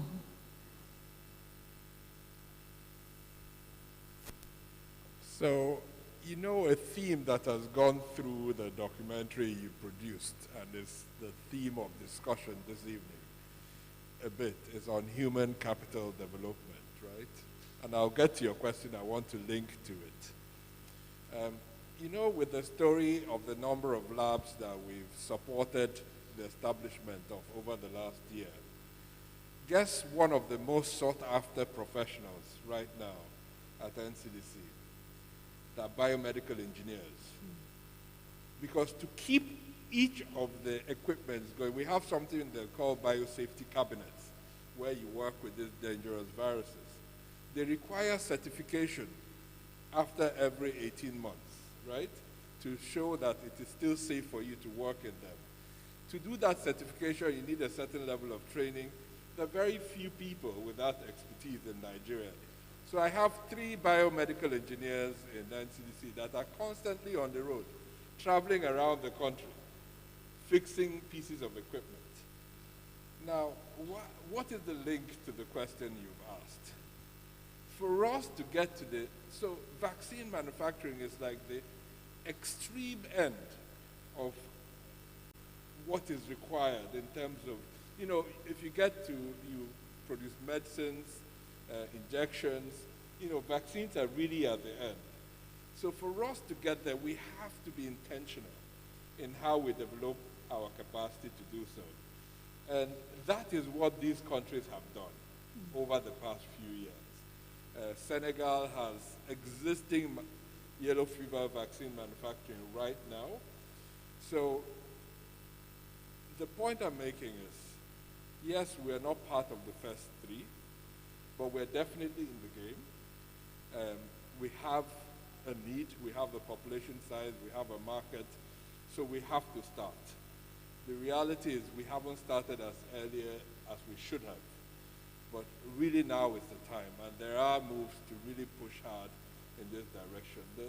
The challenge we have, and I'm sure my brothers here all have the same challenges, when there's a crisis like we've had, we go about it the same way we go about problems in Nigeria. We appropriate funds, and right now, National Assembly has done what they can do. We're thinking about manufacturing, building a plant, but unfortunately, this is a lot more complex than it appears to be. But it is not a disincentive. We have to start now. And so we've got to push, because ultimately, if you look at the population of Rwanda, right, if they do get that manufacturing capacity, they'll be sending it, their own absorptive capacity is minimal. So a lot of it will go into export. The same for Senegal. We've got that absorptive capacity now, so we've got to start playing to our strengths.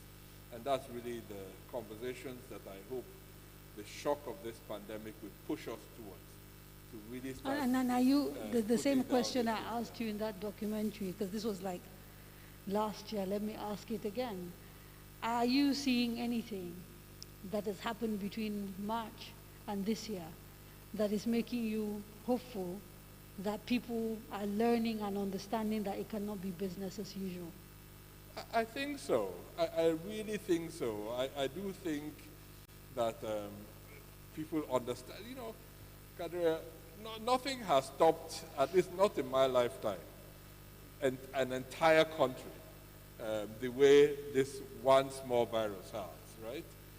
And even now, every night today, we'll go home, we'll watch TV, and we'll see what is going on in India. And all of us will say a few more prayers about it tonight. Some of us a little bit more than others because of our responsibilities. So if we're not awake to the dangers that we face right now, we will never wake up. So I do think something has changed. The issue now is, in a country with so many competing priorities, and I was just speaking to Mr. Governor on his way out, when you have so many competing priorities, sometimes it's difficult for you to focus on things like health. But from the examples we've seen in Lagos, and to be honest, quite a number of other states in Nigeria, you heard the governor of Kaduna State speaking, I do think that there's a realization that health, among all the other priorities we have, is definitely the most important. Okay. All right, we'll take a few questions. If you have a question, there's a mic on the floor. Maybe we'll take like 3, come back to the panel, and then another 3, and then we wrap it up. It's been a long day. They've been really patient. Okay, yes. We can't hear you. It's not working.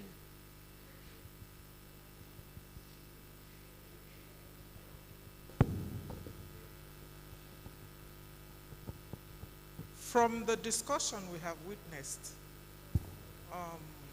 nobody would be lying to say that the health system is murky. We're in a murky situation. My question now is, what is the NMA doing to support the system? The who? NMA, Nigerian Medical Association, right, to help the system. I don't know if we can get answers. Is it only advisory? I assume they are all members. Are you all members of the NMA? No? Hopefully. Yeah, some of them. Apart from advisory, do they put some pressure on the government to do better? Thank you. Thank you. There's a gentleman behind her, yes. Thank you. Good evening. My question is for the Honorable Commissioner for Health in Lagos State. So the question I have, you said a lot of things about primary health care providing. So in all you said, you haven't taken into account the child medical practitioners, because whether you like it or not every everybody at the grassroots level can actually afford to go to the hospital, even as cheap as some of us might want to believe it is. So what is the state governments doing to regulate how their practice, how they carry out their job, to see that it's in line with normal practice? Thank you.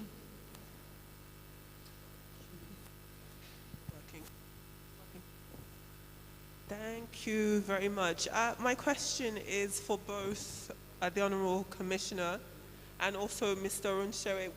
We all heard Nasir El-Rufai during the documentary say that the biggest mistake many people made during the early parts of the pandemic was that many people chose to go to a private hospital as opposed to a public hospital. To you, Honourable Commissioner, my question is how, if at all, has the state of public health infrastructure improved in Lagos since the beginning of the pandemic? And similarly to you, Mr. Runsewe, I know that Evercare as it stands isn't, I don't believe you are treating COVID-19 cases, but since you do have the experience of talking about private healthcare, is moving into research of infectious diseases something you see yourself getting into? Okay, I think we should come back and then we'll take the next set, yeah? Yes. Did you not hear her? Oh, okay, sorry. So her question to you was whether you see yourself moving into research and dealing with things like infectious diseases. Yes. Okay. Okay, let me take the question around traditional medicine. So Lagos State is very serious about what we call alternative or ancient medicine. People call it by different names. So we have a traditional medicine board. We have a traditional medicine headquarters.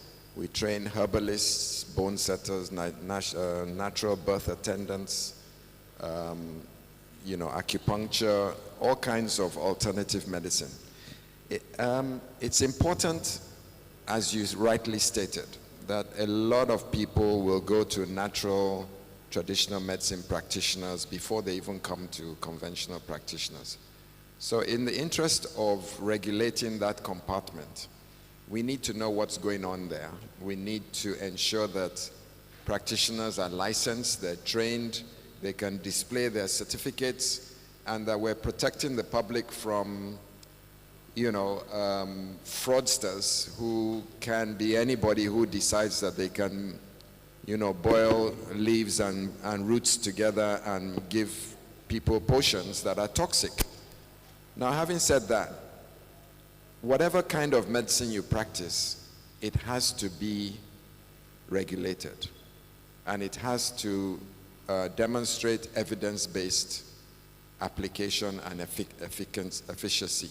You can't say because you're a traditional medicine practitioner, you don't need to subject your potions to clinical trials. Because we have to demonstrate beyond reasonable doubt that what you're giving people is beneficial to them in curing whatever pathologies they have, and is actually not doing any harm. The central motto of all healthcare professionals is first, do no harm. Okay? You may not do anything beneficial, but at least don't do harm. Hopefully you do some good. Let me just take the other question while I still have the mic. If I remember the question, it was about how has the health infrastructure improved since COVID, but you had a lead to that question. Oh, yes, I got it, yeah.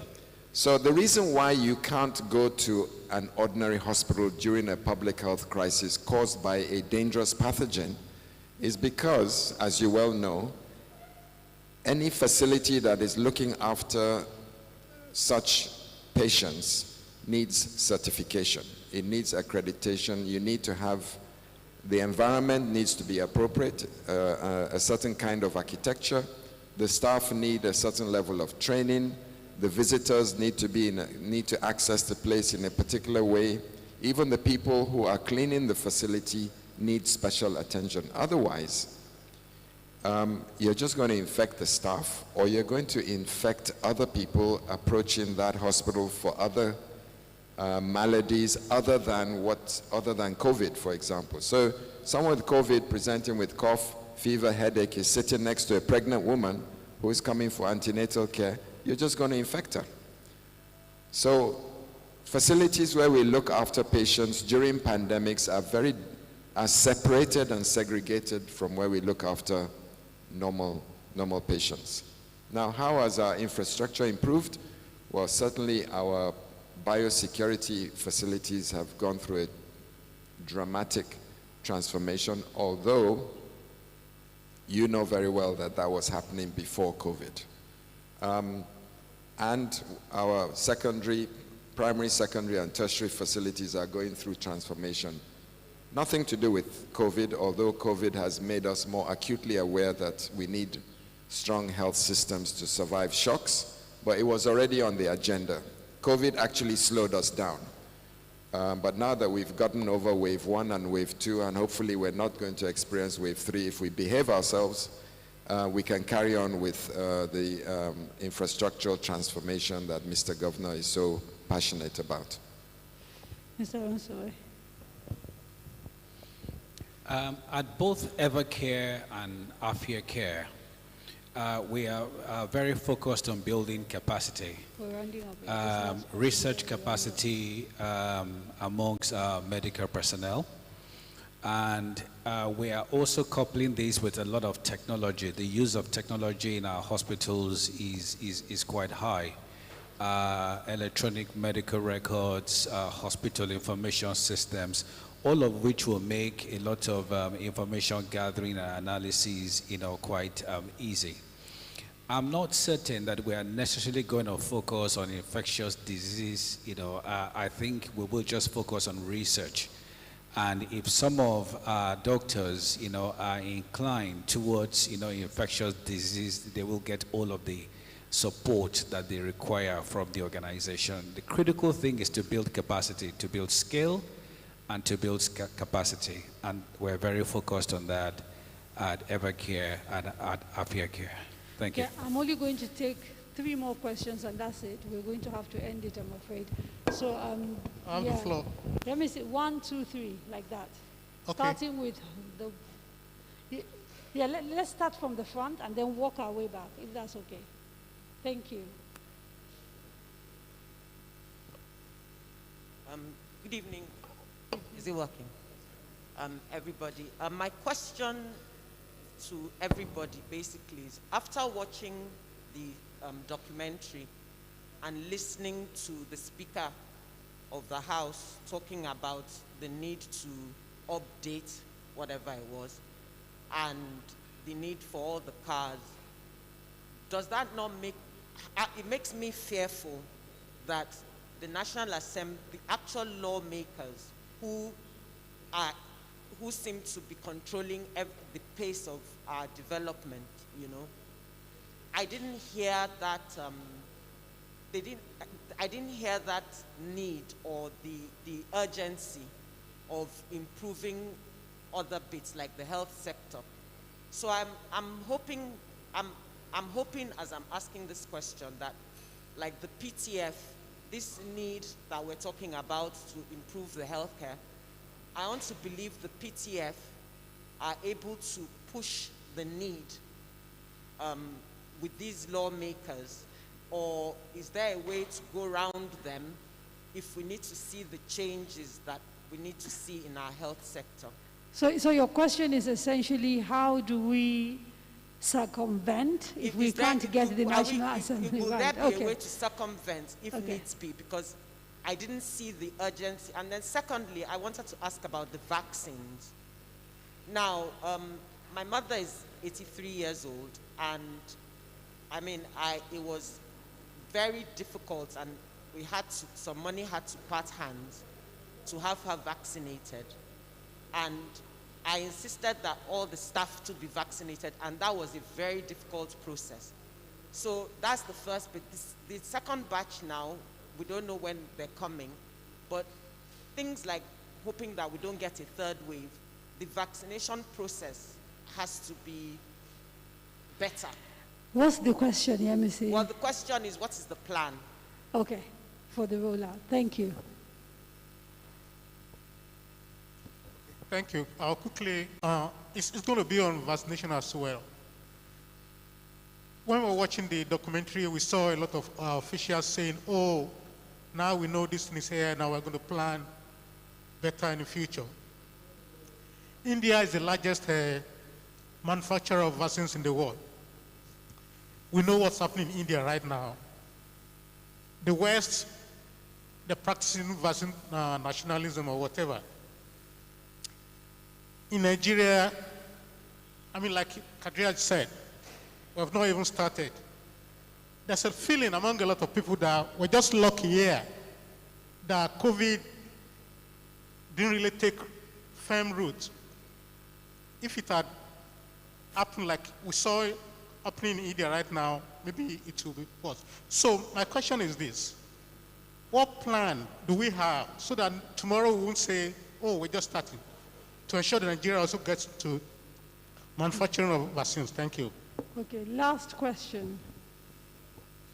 Good afternoon, everyone.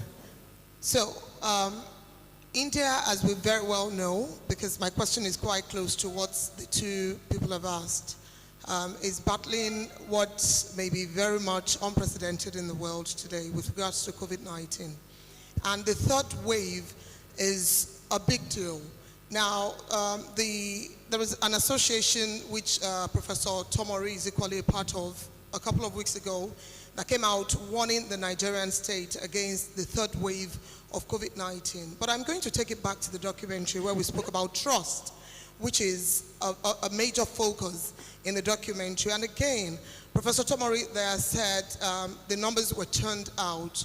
Nigerians largely maybe believed that after the test results came, somehow they're being doctored, they're being added. This is like what is the question? So the question, to go straight to the point, would be, how do we then take seriously what it is for prevention against the third wave, considering that right now we probably still think that the numbers being churned out, because we still have little numbers here and there in Nigeria being churned out. Thank you.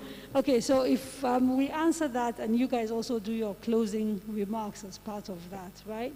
Starting with Yemisi, who is saying she does not trust the National Assembly. And in your views, is there a way to circumvent them and get things done? And then questions around the vaccination process and what the plan is going forward. Maybe I can get you and Dr. Olashoyinka to respond to the issue of the National Assembly and you on the issue of the vaccines. Yeah? And then also wrap up. I'm happy you are going to answer on behalf of the National Assembly. No, not on behalf of. No. That's not the question. Okay, go on. It's how to circumvent them. Okay. No, thanks a lot. I think on the vaccines front, Nigeria actually, sometimes good decisions are taken, but we're very skeptical of government generally. So when we had our initial 4 million doses, right, the initial plan was to go ahead and give 4 million people one dose and hope that by the time we get the second, we'll vaccinate others, complete the 2-dose schedule.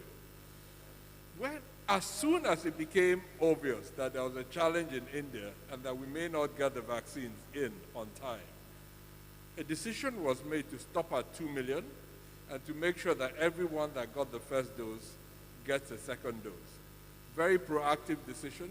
So everybody that did get a first dose will get a second dose, while government is working very hard to get the next supply of vaccines in. In terms of the distribution, we have the country we have. There are some things that are a little bit difficult to do. We don't have a routine adult vaccination program. So we had to build that system very quickly by our colleagues at the National Primary Healthcare Development Agency in collaboration with every single state in Nigeria. So the initial plan, obviously, was to focus on healthcare workers primarily, and then go down to age groups. But sometimes when the people you're targeting earlier on are not as accessible, you have to change plans a little bit in between. So I think a lot of lessons were learned, and maybe Prof. Abayomi will elaborate a little bit on efficiency gaps in terms of delivery. But we'll keep pushing to improve on that. So none of these things are easy. And the good news stories are never told, right? And this will be my last point so we can conclude. From March last year, for instance, we have sustained the supply chain of personal protective equipment to every state in Nigeria every single month, right? States get deliveries of PPEs. We send both to the state and to the federal teaching hospitals and FMCs in states. So that you would not have read in any newspaper in the last year and a half that there's been a shortfall or a stock out of PPEs, right? This is because the system is working in a very difficult context. The same thing with all these labs. They all need reagents. These things have short half-lives, shelf lives, so you have to keep supplying them. So yes, it's hard, but I do also want to say publicly that, you know, the system is trying very hard to work. And there will be gaps with a big, complex country, but we're dedicated to making this work, to learn from the mistakes, and to keep improving. So I'm very sorry about the difficulties your mom encountered, but every day we're learning and trying to make the system work better. And quickly, if we get a third wave, are we more prepared now than we were last year when we got the first wave? Oh, I think we're much more prepared, right? In many ways.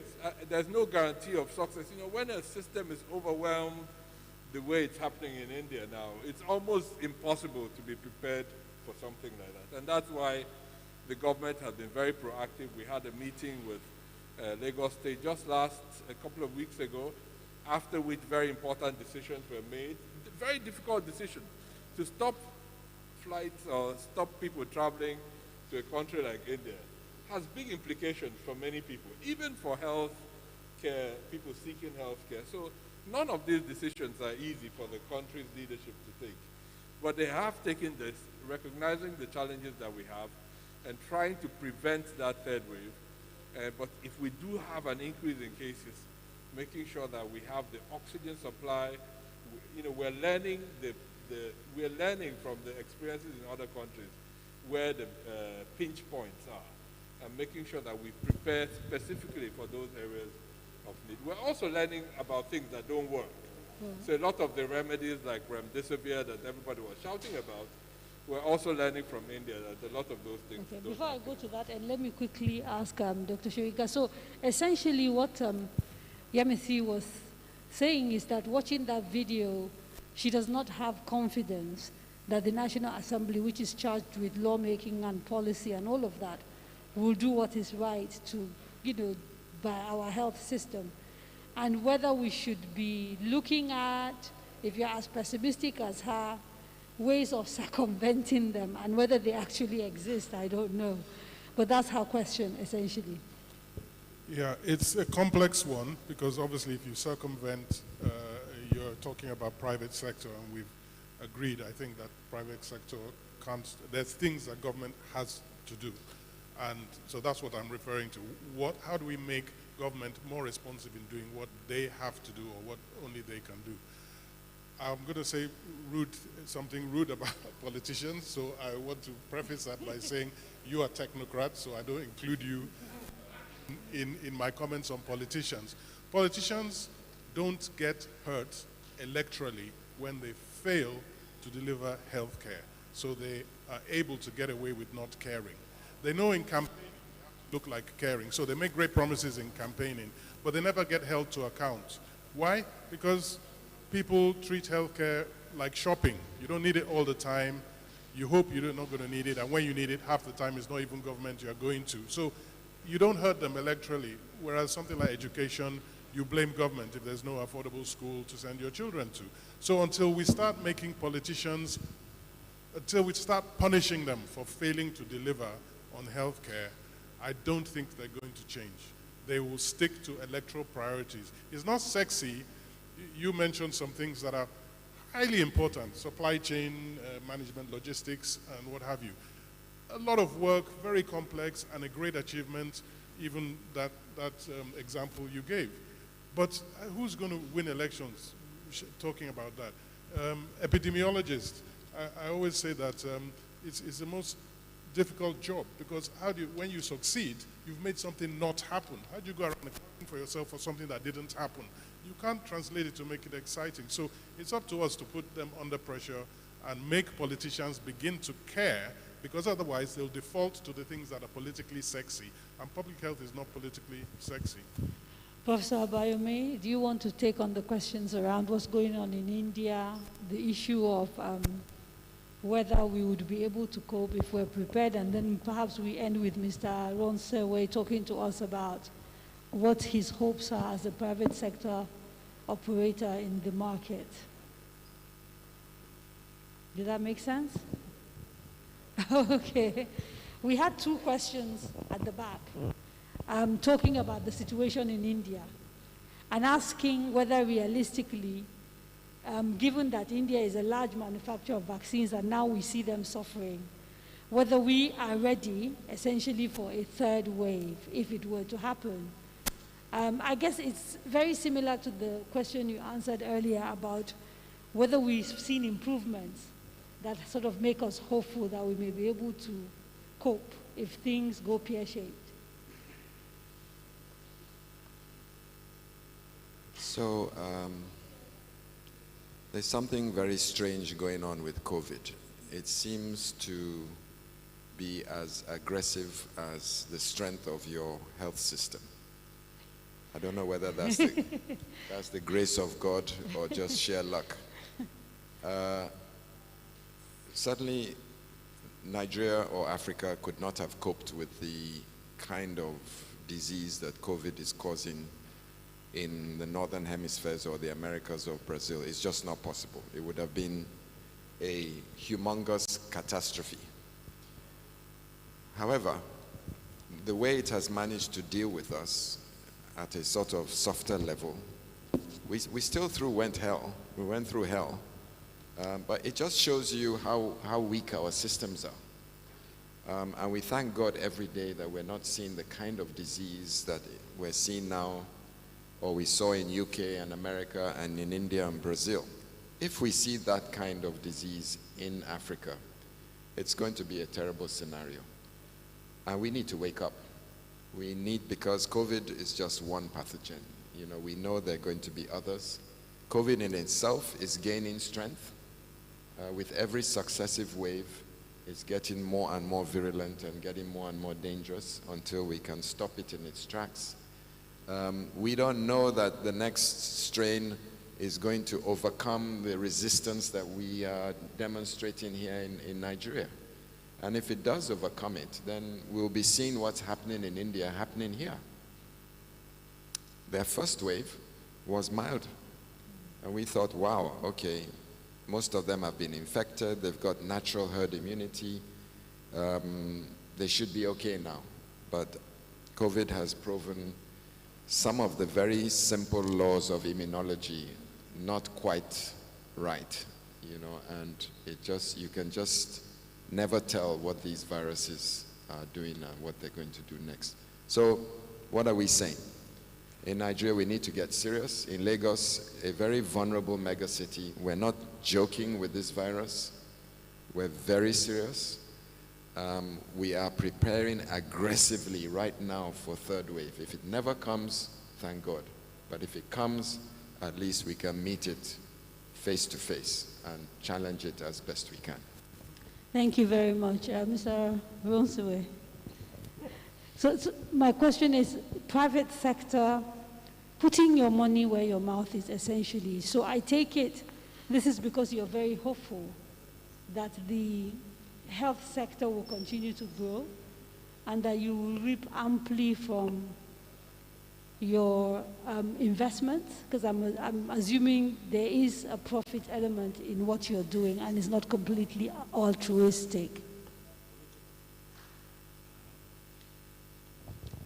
So I think your question has to do with my level of confidence that the investments we're making, will do well. Yes. Thank you very much. In Nigeria today, total current expenditure on healthcare is actually quite large. It's about $14 billion according to the National Health Accounts. The sector is very, very large. Is that spending locally? Locally. Okay. The sector is very large. The issue, private and public, there are several issues. One, it is highly fragmented. And secondly, most of the spending is out of pocket. If we cannot leave the National Assembly. We need the National Assembly to enact the right laws. One of those laws is mandatory health insurance. That will help to structure the healthcare sector in such a way that there will be a complete transformation over a short period of time. If you think about it, 20 years ago, very few people had pensions. Today, everybody working in the structured environment has pensions simply because there was a change, there was a Pension Reform Act. We need something similar to happen in the healthcare sector, and we need the National Assembly. If that happens, everyone who makes an investment in healthcare, whether in the provider side, on the demand management side, or in manufacturing of consumables and medicine, will get a decent return on their investment. We certainly are confident of this. Thank you so much, gentlemen, and thank you so much for your patience. Thank you to all of you who stayed with us to the end. Where's Jaman? Okay, he's taking over. Thank you. Thank you very much. Of course, any session handled by Kadaria ought to be like this. She squeezes answer from everybody. Thank you very much, sir, for being part of this. Please, before you go, we'd like you to have a picture, to have a group picture. Femi Odugbemi, please join them too.